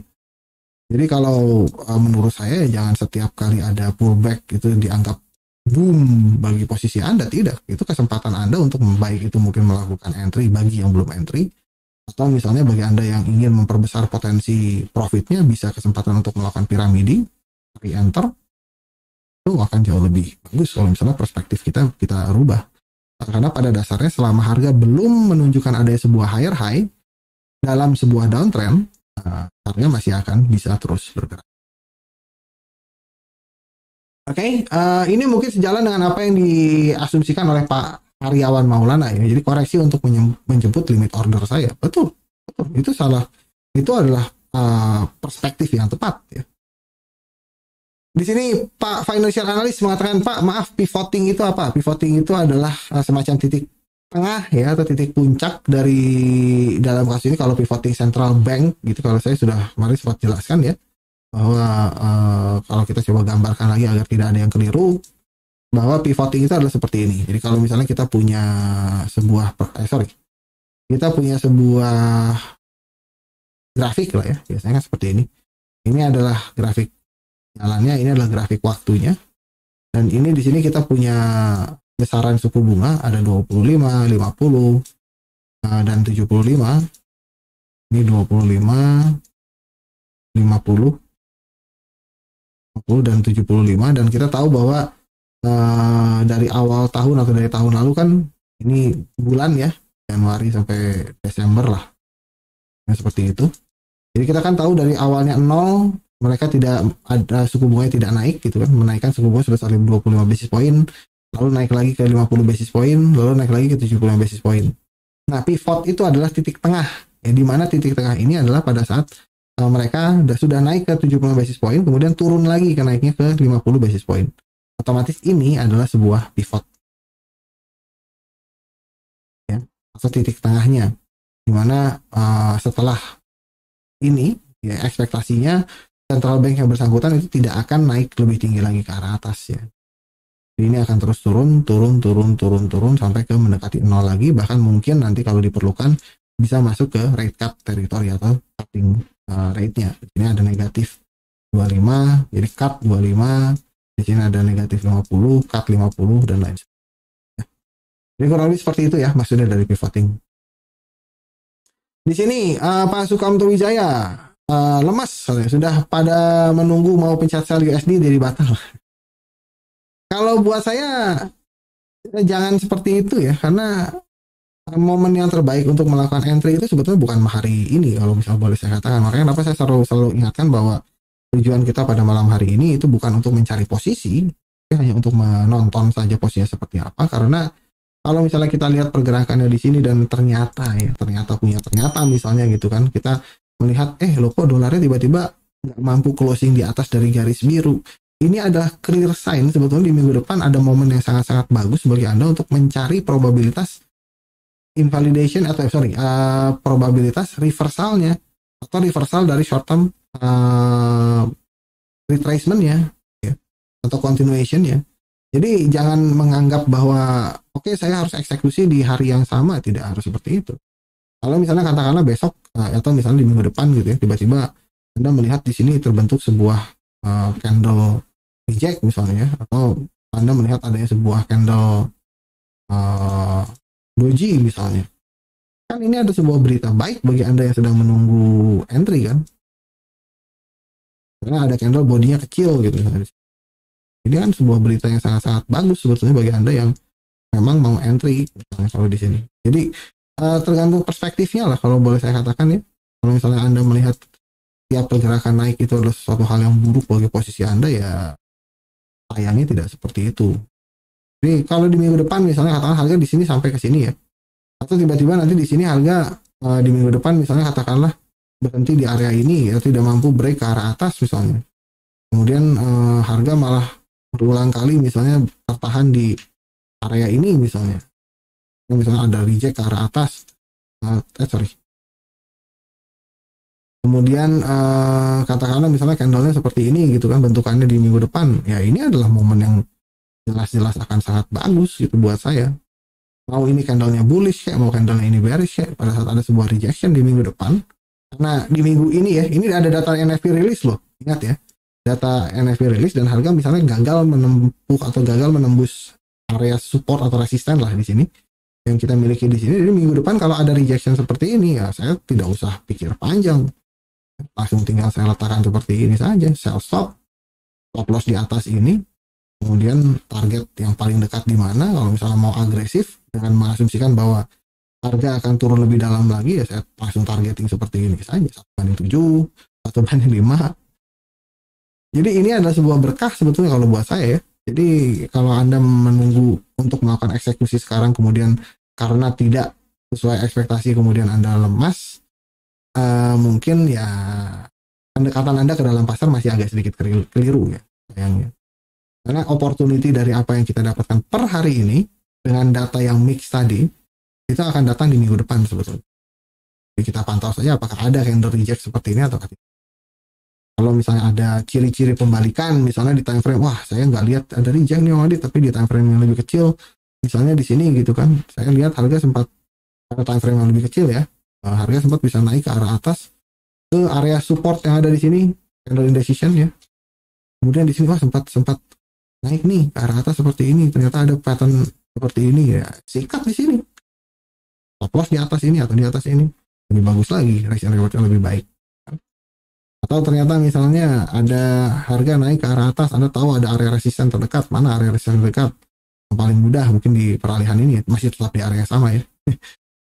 Tiba-tiba harga bergerak seperti ini misalnya atas gitu kan, ada potensi double bottom misalnya kan, Anda bisa langsung front running misalnya dengan asumsi bahwa ini akan double top ya. Anda bisa lihat seperti ini misalnya, saya entry di sini, saya targetkan low-nya. Ini berkah sebetulnya buat Anda. Jadi pada saat nanti ada plus minus ya, high impact event berikutnya yaitu adalah trade decision, ya Anda sudah punya posisi.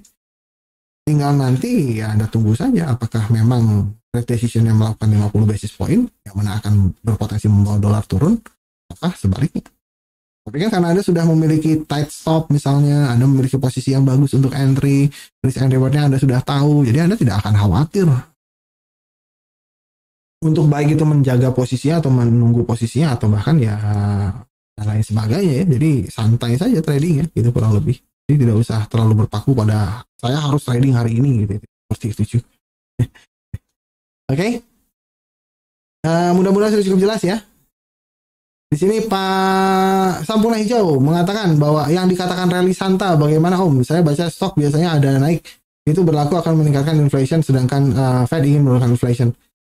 Iya, saya juga pernah membaca mengenai itu, tapi plus minus kalau buat saya rally santai itu bukan sesuatu yang apa ya, yang memang itu tendensi yang umum biasanya terjadi pada masa sebelum masa atau menjelang masa liburan sebetulnya kan, yang mana itu biasanya sebetulnya hanya psychological effect atau driven movement yang tidak selalu long lasting sebetulnya.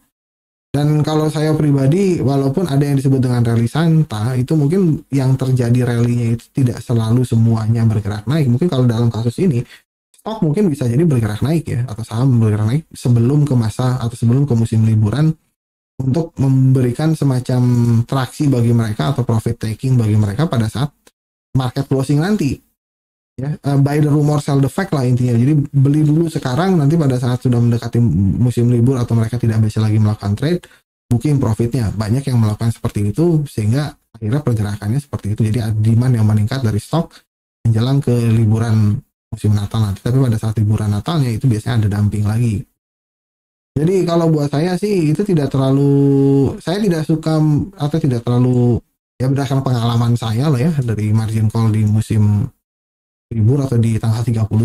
Jadi karena itu saya sih lebih memilih untuk tidak usah merisikokan seperti itu ya. Jadi kalau saya dari situ sudahlah, mau nanti ada rally kayak di sepanjang liburnya dari Natal sampai ke tahun baru, mau ada apa kayak saya tidak peduli. Jadi saatnya saya off the grid itu sebetulnya adalah di Natal atau di periode dari Natal sampai ke tahun baru.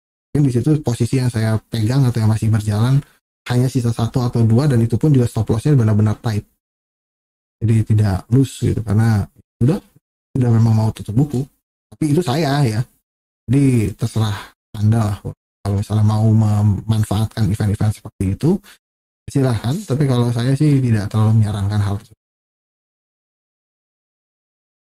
Oke, di sini Pak Ahmad Fauzi, Om melanjutkan pertanyaan yang kemarin. Close daily menggambarkan sentimen pasar dari hari tersebut. Contoh EU kemarin bullish, hari ini misalnya closingnya bearish, bukan berarti sentimen globalnya juga berubah. Betul. Jadi itu ada salah satu hal yang bisa kita gunakan sebagai indikasi dekat ya. Jadi seperti ini misalnya katakanlah, kalau misalnya Anda melihat sentimen kemarin itu bergerak bullish seperti ini, maka Anda perlu untuk setidaknya melihat terlebih dahulu harga bergerak turun ke arah bawah dari low yang kemarin, atau membabat habis sentimen bullish yang ada di hari kemarin, untuk bisa mengatakan bahwa oke, trennya ada kemungkinan berubah. Dan itu pun juga sebetulnya belum tentu akan selalu merubah tren ya. Jadi basically kalau misalnya kita melihat ya, contohnya seperti di sini lah ya, ada sebuah, Anda untuk bisa harga turun ke arah bawah seperti ini, itu kan perlu ada sebuah tekanan seller yang cukup besar sebelumnya. Jadi basically kalau Anda menggunakan atau Anda ingin mencoba mempelajari bagaimana saya meletakkan trailing stop, sebetulnya yang paling mudah itu ya Anda ikuti saja low daily setiap harinya. Nah selama low, tapi dalam catatan misalnya kalau Anda sedang buy, Anda ikuti low daily dari candle bullishnya ya, bukan dari candle bearishnya. Nah, jadi kalau misalnya seperti ini, Anda bisa melihat bahwa per hari ini sebetulnya sentimennya masih belum terlalu, ya belum bisa menganulir apa yang terjadi di hari kemarin.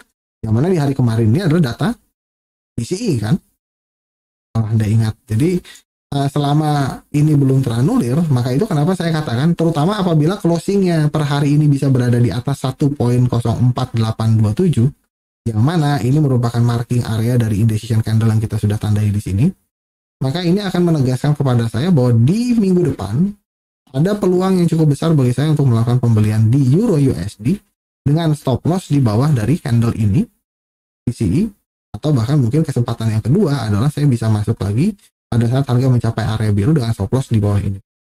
Kalau misalnya yang keduanya ini sudah terkena stop loss, otomatis kan Anda bisa melihat bahwa ini adalah lower low kalau misalnya terkena stop loss yang kedua. Jadi otomatis ya saya tidak akan melakukan buy lagi Euro USD. Gitu kan? Logiknya seperti itu sebetulnya. Jadi dalam kasus ini ya penerapan yang pertama bahwa ini bisa Anda gunakan karena 3 market sudah sepakat di hari yang sama. Ini juga bisa, atau low daily itu bisa digunakan sebagai area stop loss Anda atau area invalidasi Anda. Terutama ini akan berguna bagi Anda yang masuk ke dalam trade di dalam jangka pendek atau lower time frame. Ini misalnya kan, Anda bisa lihat bahwa dalam time frame 2 jam ya, secara struktural memang Anda harus meletakkan stop loss di sini kan. Ini ada break ke atas dari ini, retest ke area sebelumnya di sini. Kemudian naik lagi lebih tinggi lagi. Jadi karena itu ya ini adalah penempatan stop loss yang cukup bagus dan sangat sederhana. Jadi kalau Anda bingung, saya mau trailing stop loss apa acuannya? Ya kalau misalnya Anda bingung baca struktur, yang paling mudah adalah menggunakan low daily searah dengan pergerakan dari trade yang Anda miliki. Kalau Anda sedang buy, Anda taruh di low candle bullish. Kalau Anda sedang sell, Anda taruh di high candle bearish. Itu kurang lebih. Oke, di sini Pak Nurdin Yusuf, terima kasih banyak sudah hadir pada malam hari ini. Kalau cara menentukan market structure, apakah ada rumus candle di pivot-pivot tertentu? Tidak ada rumus, Pak ya. Struktur itu ya seperti namanya, struktur. Jadi Anda tanpa menggunakan apapun juga sudah bisa melihat strukturnya. Ya. Jadi kalau Anda harus menggunakan sesuatu untuk bisa, jadi berbeda antara candlestick pattern dengan chart pattern ya. Jadi jangan disamakan. Kalau yang kita bahas mengenai struktur itu biasanya berhubungan dengan chart pattern, bukan candlestick pattern. Jadi tidak ada aturan-aturan tertentu atau tidak ada rumus-rumus tertentu sebetulnya untuk bisa menentukan struktur. Justru kalau misalnya Anda mau menentukan struktur, Anda tidak boleh menggunakan apapun, atau yang paling mudah ya tidak menggunakan apapun. Sebagai contohnya misalnya, kalau misalnya Anda mau mempelajari bagaimana structure atau bagaimana struktur market bekerja, yang paling mudah adalah Anda menggunakan atau ginilah ya, kita buka tab baru saja untuk mencontohkan yang paling mudah atau yang simpelnya ya. Saya ambil contoh seperti inilah. Kita ambil market yang katakanlah kita tidak familiar lah ya. Saya mungkin coba ambil saham deh gitu ya. Oke, saya mau baca strukturnya gitu. Saya kan nggak pernah buka. Simpel sebetulnya di sini. Kalau misalnya saya mau membaca struktur seperti ini ya, yang paling mudah adalah gunakan line chart. Ya. Jadi pada saat Anda melihat ada sebuah atas, ini retest. Atas, retest lagi. Jadi kan kalian bisa ambil garisnya, ini strukturnya. Gitu. Bagaimana cara menggambar struktur? Misalnya, ini strukturnya. Pattern kan jelas nih. Ini adalah sebuah struktur. Dan ini pun juga adalah sebuah, ini kalau pattern ya, ini dikatakan sebuah struktur. Kemudian atau misalnya Anda menggunakan horizontal, ini pun juga sebuah struktur. Misalnya. Karena apa? Karena harga bertahan di area ini, retest lagi, kemudian turun lagi ke arah bawah, ini juga nanti akan jadi sebuah struktur. Misalnya. Jadi ini adalah sebuah struktur. Jadi tidak perlu pakai rumus-rumus tertentu. Anda cari di mana pembalikannya, ini adalah sebuah struktur. Seperti ini, Anda cari lihat lagi ke arah atasnya, Anda proyeksikan. Ini high-nya, ini struktur lagi kan, balik ke arah atas, retest, naik lagi ke arah atas. Di sini Anda bisa lihat ada struktur lagi, yang masalahnya nanti tinggal ada mana struktur mayor, mana struktur minor, ini struktur lagi. Break ke arah atas, retest di sini, kemudian naik lagi lebih tinggi. Di sini juga break. Ini sederhananya seperti ini ya. Walaupun nanti di dalam struktur itu tidak persis bergeraknya, misalnya katakanlah harus berhenti seperti ini di setiap area pembalikan atau di setiap area struktur, yang belum tentu. Tapi basically Anda sudah bisa menandai ini atau melihat ini dengan mata telanjang tanpa ada rumus-rumusan tertentu. Kalau misalnya Anda harus menggunakan rumus-rumus tertentu, berarti yang Anda baca itu bukan struktur. Ya, karena basically yang namanya sebuah struktur itu sederhana sekali. Bagaimana saya menentukan sebuah struktur uptrend misalnya. Bagaimana saya menentukan sebuah struktur downtrend. Struktur uptrend itu akan terdiri dari higher high, seperti saya katakan tadi. Dan struktur downtrend itu ya adalah sebuah struktur yang terbentuk dari sebuah lower low dan lower high. Ini adalah sebuah struktur. Jadi dengan menggunakan bekal basic seperti ini, sebetulnya Anda sudah harus bisa melihat tendensi dan juga bagaimana struktur itu berperan di dalam sebuah tren. Jadi struktur ini adalah pembentuk sebuah tren. Kalau misalnya terus membuat consecutive high, ya berarti adalah sebuah uptrend. Walaupun di dalamnya ada struktur-struktur minor seperti pullback jangka pendek, ya itu wajar lah ya. Tapi basically ini tidak ada rumusan tertentu, hanya higher high, series of higher high dan series of lower low. Jadi tidak perlu menggunakan indikator, tidak perlu menggunakan apapun untuk membantunya, karena basically Anda bisa lihat di sini ya semuanya cukup jelas. Anda tinggal, kalau mata Anda belum terbiasa ya Anda bisa gunakan line chart, atau misalnya kalau saya lebih menyarankan untuk menggunakan bar chart untuk bisa lebih jelas daripada menggunakan candlestick. Nah, kalau kita menentukan candlestick biasanya agak sedikit bingung. Dan itulah yang menjadi alasan kenapa saya di sini selalu dalam time frame yang lebih kecil ya, itu menggunakan bar chart, karena yang saya ingin lihat adalah price pattern-nya atau strukturnya. Jadi misalnya seperti hari ini, oke, ternyata candle-nya closing di sini, berarti di time frame yang lebih kecil saya melihat adanya seperti ini kan. Jadi kapan saya mau melakukan entry misalnya, ada dua cara. Saya mau cukup agresif misalnya dengan menggunakan buy stop, atau saya mau lebih konservatif misalnya dengan menunggu adanya struktur pembalikan di sini, karena harga bisa naik ke arah atas, retest ke struktur yang terdekat, lalu high retest di sini ya, resisten, kemudian retest di area ini, baru di sini nanti saya akan melakukan pembelian. Stop loss di mana? Di low-nya, untuk dengan asumsi bahwa tidak ada lower low yang terbentuk berikutnya dengan target ya paling dekat di sini, atau bisa ekstensi ke arah atasnya lagi. Sederhana seperti itulah ya. Jadi tidak usah ada rumus-rumus atau indikator-indikator tertentu, sudah bisa sebetulnya ya, dalam catatan ya Anda melakukan marking strukturnya dengan baik dan benar. Oke? Em, saya rasa sudah terjawab semua ya pertanyaannya. Apakah ada pertanyaan yang lain mungkin? Sorry, di sini terlewat Pak Surahwi tadi hampir saja. XAUUSD dan Dow Jones. Sorry Pak, saya tadi tidak hampir lupa. Kalau untuk gold tadi mungkin saya sudah bahas ya pada saat menjawab pertanyaan dari Pak Chandra sampai Toding ya. Jadi untuk sementara ini kita bisa lihat bahwa ya walaupun tidak sebagus yang tadi di Euro USD lah ya. Tapi ini kita bisa lihat bahwa ini ada sebuah struktur minor yang baru saja tertembus. Anda bisa tandai di sini. Nah, tinggal nanti Anda lihat saja di minggu depan apakah ada kill zone-nya ataukah tidak. Kalau misalnya tidak ada, Anda bisa gunakan kill zone yang kedua. Kita kan tidak tahu ya di mana harga akan berhenti. Bisa aja di minggu depan harga terus bergerak turun. Tapi intinya Anda memiliki dua buah kesempatan sebelum akhirnya potensi untuk buy-nya di situ mungkin akan gagal. Karena ultimately stop loss yang akan Anda atau invalidasi dari buy Anda akan ada di sini. Jadi kalau misalnya Anda masih ingin melakukan pembelian, Anda ada dua area yang bisa Anda gunakan. Yang pertama adalah yang ada di sini tentunya. Tidak sekarang obviously, kembali lagi saya harus ingatkan, Anda harus ingat baik-baik bahwa konservatif akan jauh lebih baik. Anda bisa lihat walaupun di sini ada sebuah area struktur sebelumnya resisten menjadi support, kalau Anda buy di sini stop loss-nya kan bingung gimana dong.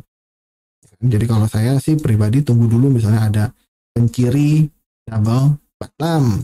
Kalau ada harga seperti ini, Anda tahu kan double bottomnya tidak boleh tertembus dong. Jadi baru dari situ Anda katakanlah yang mau agresif dengan menggunakan buy stop misalnya di sini. Stop loss-nya di bawah dari low yang ada di sini. Kan atau mau lebih konservatif misalnya Anda tunggu dulu breakout-nya ke arah atas. Anda tunggu retestnya, Anda entry di sini dengan stop loss di sini ya silakan. Itu tinggal bagaimana metodenya. Tapi di sini kesempatan Anda untuk melakukan pembelian itu ada dua kali, yaitu yang di area ini yang pertama. Kalau misalnya ternyata break ke arah bawah ya Anda tunggu dulu harga sampai ke sini. Lalu di sini cari peluang entry lagi dengan metode yang sama, misalnya stop loss-nya di bawah ini. Karena kalau ini tembus turun maka obviously ya stop loss-nya akan kena. Jadi bagaimana Anda menyiapkan strategi itu pun juga penting ya. Jadi ada beda antara plan dengan strategi ya. Plan itu rencana Anda mau buy atau sell, strategi Anda bagaimana cara Anda masuk ke dalam.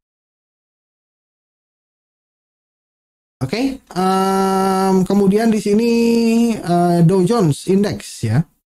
Kalau Dow Jones sementara kita bisa lihat di sini ya, plus minus ya. Selama harga masih menunjukkan ada potensi pembelian di sini sempat masuk ke dalam area range yang kita miliki di sini, tapi langsung reject dan kemudian terlanting lagi ke arah atas.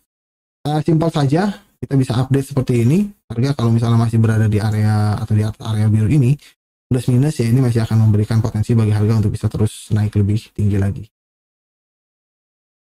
Tidak banyak yang bisa saya katakan kalau di sini. Ini sudah jelas-jelas bullish ya. Jadi kalau misalnya invalidasinya pun juga ada di bawah dari bullish engulfing. Jadi untuk stop loss dari pembeliannya ya. Jadi Anda masih bisa melakukan pembelian sampai ke low dari engulfing ini bisa tertemu. Targetnya kemana? Ya kalau misalnya di sini bullish engulfingnya sampai sini, ya tentunya targetnya adalah resisten weekly berikutnya ya. Anda bisa targetkan ke atas ini di sekitar 36.300 atau mungkin kalau Anda mau lebih aman-aman aja yang dekat mungkin Anda bisa targetkan di area 35.300. Oke, mudah-mudahan sudah cukup jelas ya, sama-sama buat Pak Nurjin Yusuf. Di sini pertanyaan Pak Surahwi tadi sudah terjawab ya, XAU dan juga Dow Jones ya. Kemudian di sini Pak Nurjin Yusuf kembali bertanya bahwa apakah daily ATR bisa digunakan untuk patokan stop loss apabila kita entry di bawah time frame daily? Tentu bisa. Karena apa? Karena ya seperti yang saya sudah, mungkin Bapak baru ya di sini.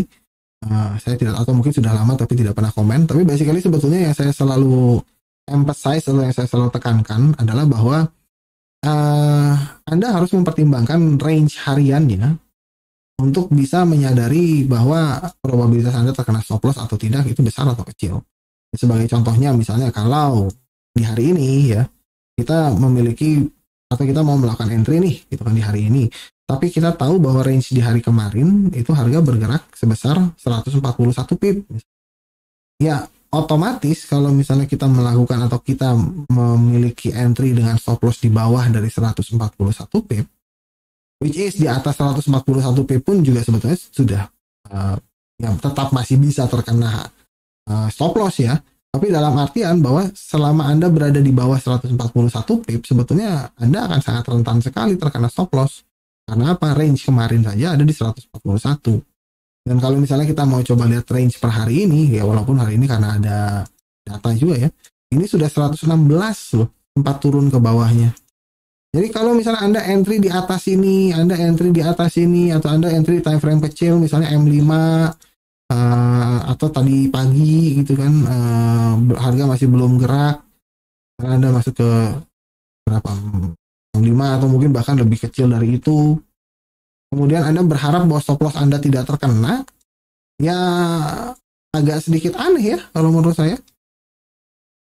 Kan misalnya katakanlah Anda, oh ini harga sedang bergerak naik gitu kan, kemudian Anda sedang meletakkan stop loss di bawah struktur gitu, kemudian tiba-tiba harga spike ke arah bawah, naik lagi ke arah atas, karena stop lossnya untuk naik lagi ke sini, terus Anda komplain gitu kan, wah saya kok di sini terkena stop lossnya, terkena tipuan dan lain sebagainya, sementara Anda meletakkan stop loss dari entry position aja itu mungkin hanya sekitar 8 pip gitu, 12 pip, sementara range kemarin geraknya ada 141 ya, kayaknya kan agak sedikit aneh ya. Jadi karena itu kalau buat saya daily ATR itu ya sangat-sangat penting sebetulnya, tapi dalam kasus ini daily ATR yang saya maksudkan di sini adalah dengan mempertimbangkan range yang kemarin. Saya kalau kita menggunakan indikator daily ATR sebetulnya ya bagus-bagus saja sih, karena dia mengambil periode rata-rata ya. Daily ATR itu kan masih tetap ada periode yang kita harus rata-ratakan, jadi tidak mengambil hanya dari daily yang kemarin kalau misalnya Anda menggunakan indikator. Jadi biasanya settingan daily ATR itu ada di 12 kalau saya nggak salah, apa 5 periode ke belakang gitu. Itu kan rata-rata dari 5 hari ke belakang. Apakah itu relevan? Ya relevan saja.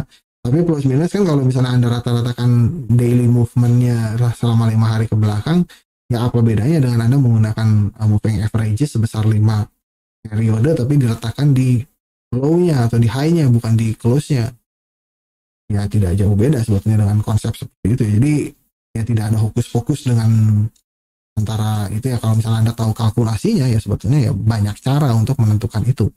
Tapi kalau saya pribadi, saya tetap lebih menekankan kepada structural reasons di sini atau price structure-nya itu sendiri. Kenapa? Karena dengan low dan high yang ada di dalam marketnya itu sendiri, kita sudah mengencompass range yang ada di hari sebelumnya. Kurang lebih lah ya, walaupun secara umum kalau ada berita-berita yang mendadak ya bisa saja itu ter-highlight, misalnya katakanlah seperti di sini ada spike. Tapi ya intinya ya selama kita masih yakin ada sebuah pergerakan uptrend ya, which is kalau saya kenapa selalu menggunakan daily time frame, karena itu akan jauh lebih relevan. Dalam kasus ini ya selama harga masih terus membentuk sebuah higher high ya akan terus ya kita letakkan, dan selama kita letakkan stop lossnya di bawah dari area struktur seperti ini, selama alasan harganya masih bisa terus bergerak naik ya jelas kemungkinan harga mengenai stop loss kita ya semakin kecil juga. Dan ya, kembali lagi nanti terserah, tinggal sisanya adalah bagaimana Anda menguji di mana letak dari stop loss yang nyaman untuk Anda lakukan. Ya, kalau saya pribadi sih harga sekarang ada di sini gitu kan, sudah naik ke atas berapa nih, sudah naik hampir 200 pip misalnya kan. Kemudian saya letakkan stop loss di bawah dari ini gitu kan. Kalau misalnya saya kena stop loss, otomatis saya kehilangan profit 200 pip misalnya. Kalau saya sih nggak masalah amat dengan itu. Tapi kan banyak orang yang masalah dengan itu kan. Jadi mungkin ada yang lebih nyaman stop lossnya lebih dekat. Ya, itu tinggal bagaimana tekniknya masing-masing. Ada yang lebih nyaman menggunakan struktur time frame yang lebih kecil misalnya. Kalau saya sih tetap patokannya ya antara struktur dari time frame daily atau low dan high dari daily-nya itu. Jadi tidak perlu menggunakan indikator seperti ATR. Bukan berarti tidak bisa ya. Semua selalu bisa, tapi kembali lagi ya basically Anda harus paham bagaimana cara menggunakannya. Kalau misalnya Anda sudah mengetahui cara penggunaan dan juga kelemahannya di mana, jadi Anda akan bisa menyiapkan diri Anda apabila terjadi sesuatu yang tidak sesuai. Ultimately sebetulnya ya segala metode bisa dilakukan. Khusus untuk range harian, saya bisa menekankan bahwa range harian itu penting. Sangat-sangat penting. Tapi banyak yang luput dengan hal tersebut. Karena ya itu tadi, melihatnya dengan menggunakan mikroskop. Oke, jadi seperti yang sudah saya katakan tadi ya, kalau misalnya Anda mau melakukan trailing stop yang paling mudah tanpa harus melakukan atau menggunakan indikator, gunakan low dari candle daily, dari low dari candle bullish daily kalau Anda sedang buy, dan gunakan high dari candle bearish kalau Anda sedang sell. Ya. Oke. Jadi Anda bisa lihat di sini pun juga Anda terkena stop loss sekalipun ya tidak terlalu nyesak-nyesak amat lah ya. Katakan misalnya Anda entry di sini gitu kan, Anda trailing hari kedua di sini. Anda lihat di sini harganya wah, harganya bearish nih gitu, candle closingnya Anda tidak pindahkan dulu gitu. Harga spike, oh ini candle bullish, Anda pindahkan lagi ke sini. Gitu. Nanti kemudian di sini Anda lihat oke, berikutnya candlenya bullish lagi gitu kan, Anda pindah lagi ke sini, kemudian Anda kena stop loss. Udah kan selesai nih, dapat profit kan. Tapi kan plus minus Anda dapat trailingnya kan dari entry di area sini misalnya kan, ya lumayan lah. Dari sini ke sini saja misalnya kalau kita ambil tengah-tengahnya sudah 260 pip. Kalau misalnya katakanlah Anda apes-apesnya masuk di pas ujung sini misalnya, itu saja sudah 230 pipan kalau misalnya Anda terkena stop lossnya di sini kan. Jadi kita gunakan yang simpel-simpel saja. Ya. Nanti kalau misalnya ada entry-nya bagaimana kalau misalnya ternyata jaraknya hanya pendek ya, belum rezeki aja gitu dapat trennya panjang kan, itu kan simpel saja. Kalau misalnya Anda entry di area ini misalnya, bagaimana kalau saya entry-nya di high yang ada di sini, awalnya kan stop loss-nya di sini dong, dan hari kedua bentuk ke arah atas lagi gitu kan, closing kita pindahkan low-nya di sini, ini kan kurang lebih break even, harga naik lagi oke, bullish gitu kan, kita pindahkan lagi low ke low yang di sini setelah closing ya, kemudian besoknya kena stop loss gitu kan. Anda anggap saja Anda entry-nya di sini kan lumayan, dari sini ke atas sudah 73 pip. Gitu. Ya lumayan lah ya. Ya nggak selalu profit lah jelas ya. Tapi minimal ya Anda bisa belajar untuk melakukan trailing gitu. Oke. Dan tidak complicated sebetulnya, tidak complicated. Jadi Anda bisa menggunakan itu sebagai salah satunya. Atau misalnya Anda mau iseng-iseng, saya kalau kayak gini tidak melihat retracement dari time frame daily-nya dong, Om. Saya mau trailing stopnya dengan menggunakan time frame weekly aja, misalnya low dan high dari time frame weekly, ya silahkan kalau Anda merasa nyaman dengan itu, boleh. Ya, tinggal bagaimana Anda, saya tidak mau dengan ini, saya mau lebih long term lagi, saya mau dengan candle monthly saja, di setiap bulan saya pindahkan stop loss-nya, ya silahkan. Ya, tapi tentunya masing-masing teknik akan ada pro and con-nya, ada kelebihan dan kekurangannya, dan ya itulah Anda harus siap menerima pro dan con-nya kan. Jadi misalnya kalau Anda menggunakan time frame monthly untuk terkena stop, Anda bisa mendatangkan atau Anda bisa mendapatkan tren yang jauh lebih panjang dibandingkan yang daily atau yang weekly, tapi masalahnya swing-nya pun juga panjang bulanan ya. Itu tinggal give and take saja. Anda merasa nyaman dengan yang tapi intinya saya di sini tetap membebaskan Anda lah ya, tidak ada keharusan Anda harus menggunakan indikator apa dan lain sebagainya ya. Itu nggak ada inilah ya, nggak ada aturan lah. Anda mau menggunakan pivot point, Anda mau atau point pivot, Anda mau menggunakan ATR, Anda mau menggunakan ADR, Anda mau menggunakan Fibonacci, menggunakan indikator, Anda bahkan ya kalau misalnya saya mau contohkan ya, Anda menggunakan stokastik ya, yang seharusnya itu adalah sebuah indikator osilator misalnya, untuk menjadi sebuah indikator stop loss, itu pun juga bisa loh. Misalnya Anda tahu cara penggunaannya. Ini saya share sedikit ya, habis ini kita close, oke? Ini simpel sebetulnya, simpel sekali ya, tapi basically tetap semuanya akan berdasarkan atau akan didasarkan dari saya jangan di sinilah, ini berubah nanti. Saya buka saja yang baru. Ini yang didasarkan sebetulnya dari teori dasar tren ya. Kalau misalnya Anda tidak mengikuti dasar trennya atau plus minus Anda selalu melakukan buy di pucuk sell di pucuk, buy di lembah, ya itu harapannya jauh lah ya. Tapi kalau Anda menggunakan entry point dan Anda melakukan trailing dengan menggunakan stokastik, itu sebetulnya bisa. Tidak ada yang tidak mungkin gitu.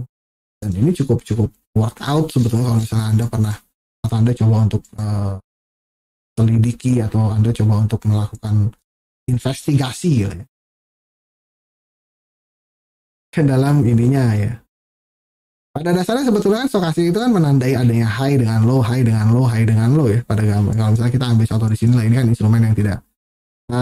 Anggap satu poin misalnya Anda struktur gitu kan, Anda struktur melihat oke, double bottom ada break ke atas, Anda entry di sini misalnya. Nah ini kan kill zone lah ya, ini kill zone misalnya. Kita ambil contoh saja. Tapi kembali lagi ini hindsight ya, hindsight karena kan price-nya sudah jalan nih kan. Jadi tidak sepenuhnya applicable kalau dalam dunia nyata tentunya. Ini adalah stop loss Anda yang pertama. Ini Anda menggunakan stokastik gitu. Bagaimana cara saya menggunakan stokastik untuk melakukan trailing pasar? Simple ya. Anda lihat di mana oversold-nya. Kalau misalnya di sini Anda lihat kan di plus minus ya. Harga break ke arah atas. Yang Anda lihat itu bukan overbought-nya ya. Dan bukan misalnya pada saat oversold saya harus beli. Ini bukan urusannya seperti itu, tapi Anda lihat pada saat oversold harganya sedang ada di mana, harga oversold harganya sedang ada di mana, oversold harganya ada di mana. Tentunya yang Anda inginkan itu untuk melihat adanya sebuah overbought diikuti dengan higher high. Jadi kalau misalnya Anda sudah melihat higher high atau overbought kemudian diikuti sebuah higher high, barulah pada oversold berikutnya Anda bisa pindahkan stop loss-nya setelah harga mencapai overbought lagi. Jadi contohnya seperti di sini kan Anda melihat ada higher high ya, walaupun tidak terlalu jelas lah higher high-nya. Nah, di kondisi ini sudah masuk ke dalam kriteria membentuk sebuah higher high. Oh, higher high lebih tinggi dari high yang ada di sini, ya kan? Kemudian ada posisi overbought lagi, oversold lagi di sini, dan begitu masuk candle ke teritori overbought lagi di sini, Anda baru bisa pindahkan ke low yang ada di sini. Di low yang ada di oversold-nya. Itu yang ada di sini. Jadi dari sini pindahnya Anda tunggu, kemudian terjadi di sini Anda pindahkan ke sini. Kemudian terjadi lagi hal yang sama, ada higher high, overbought, ya kan? Anda bisa lihat oversold-nya di mana, ada di sini, Anda bisa pindahkan lagi stop loss. Kemudian di sini harga diam, ada sedikit higher high di sini boleh lah kalau misalnya Anda mau, tapi tidak terlalu relevan. Di sini yang paling jelas ada higher high lagi. Hanya lebih tinggi daripada sebelumnya di sini. Ada overbought, ya kan? Anda cari oversold-nya yang paling dekat di mana? Ada beberapa titik kan di sini. Di sini. Anda ya tinggal terserah Anda nyamannya di mana. Mau di sini silahkan, mau di sini silahkan, mau di sini silahkan. Kalau saya biasanya sarankan di sini. Dan pada saat misalnya harga ternyata berbalik arah ke sini kan Anda sudah keluar. Ingat Anda posisi awalnya ada di mana? Ada di sini. Kan lumayan kan? Ya. Kita ambil dari sini dari harga misalnya 5.800 ke harga 6.800 gitu kan. Ini dengan stokastik loh, yang mana sebetulnya stokastik ini bukan untuk ya ini adalah satu metode yang terlalu kreatif lah kalau buat saya. Over kreatif intinya sih. Kalau yang over kreatif seperti ini sebetulnya kalau Anda tidak menggunakan prinsip trend biasanya sesat lah, kacau balau.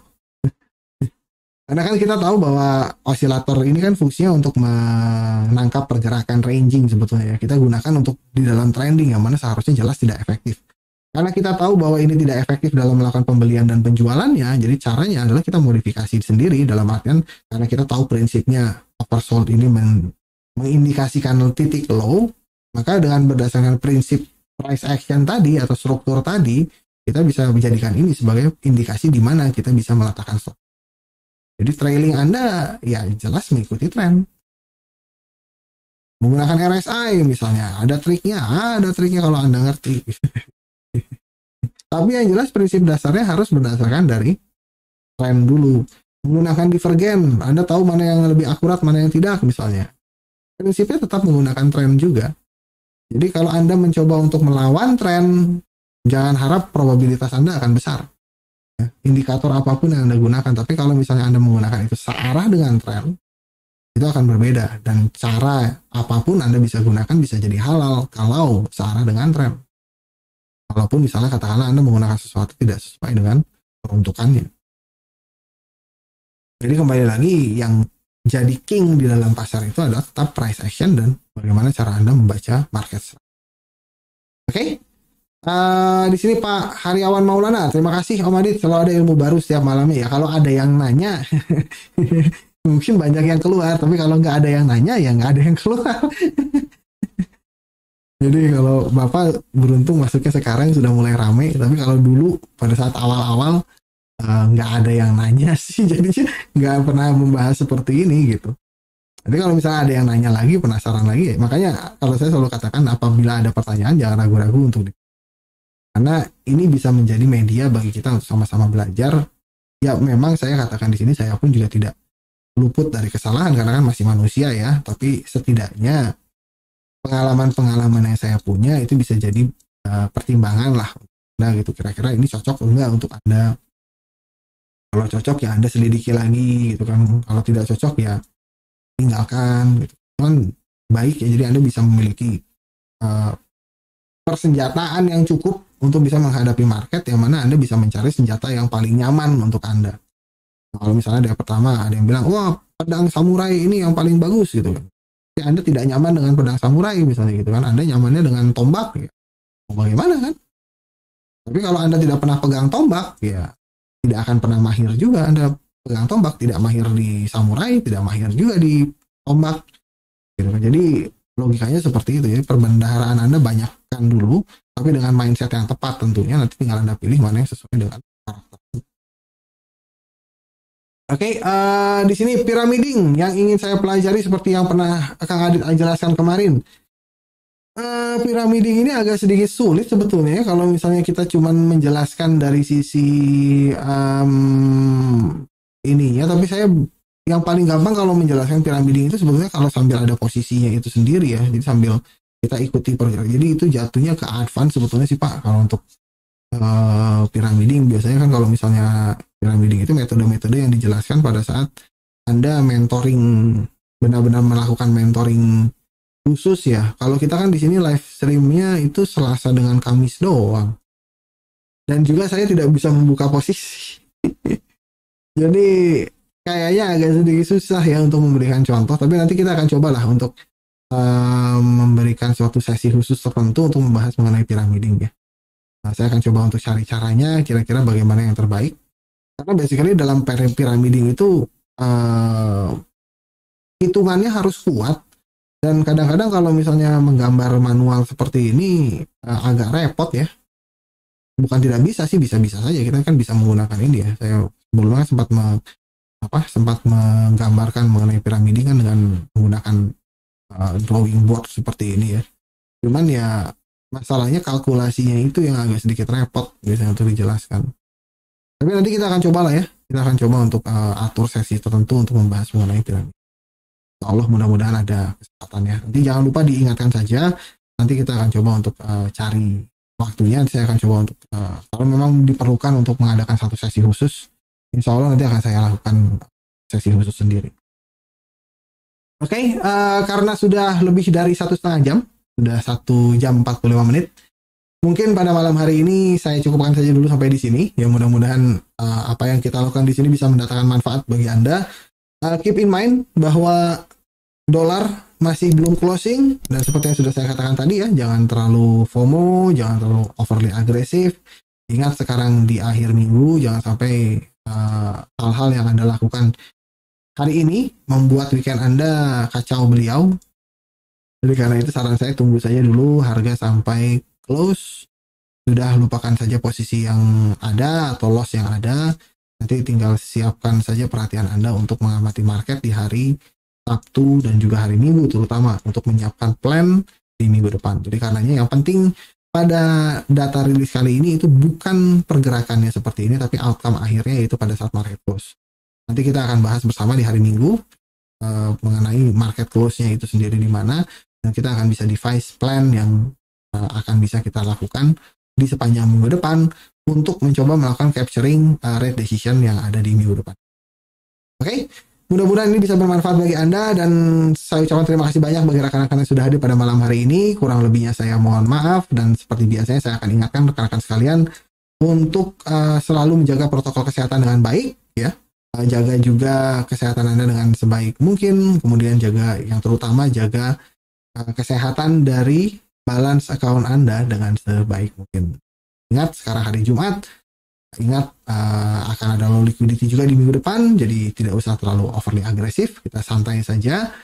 Siapkan nanti kita plannya untuk menghadapi minggu depan di hari Minggu nanti. Jadi karena untuk minggu ini silahkan beristirahat, istirahatkan saja badan Anda agar nanti bisa fresh dalam menganalisis market di hari Minggu. Oke, sampai bertemu lagi nanti di hari Minggu tentunya di jam yang sama di FX Macro and Technical Outlook ya. Nanti kita akan bahas juga bersama mengenai apa yang terjadi pada hari ini dan bagaimana untuk menyikapi ke depannya. Lagi saya ucapkan terima kasih banyak bagi rekan-rekan yang sudah hadir pada malam hari ini. Happy trading, safe trading. Assalamualaikum warahmatullahi wabarakatuh.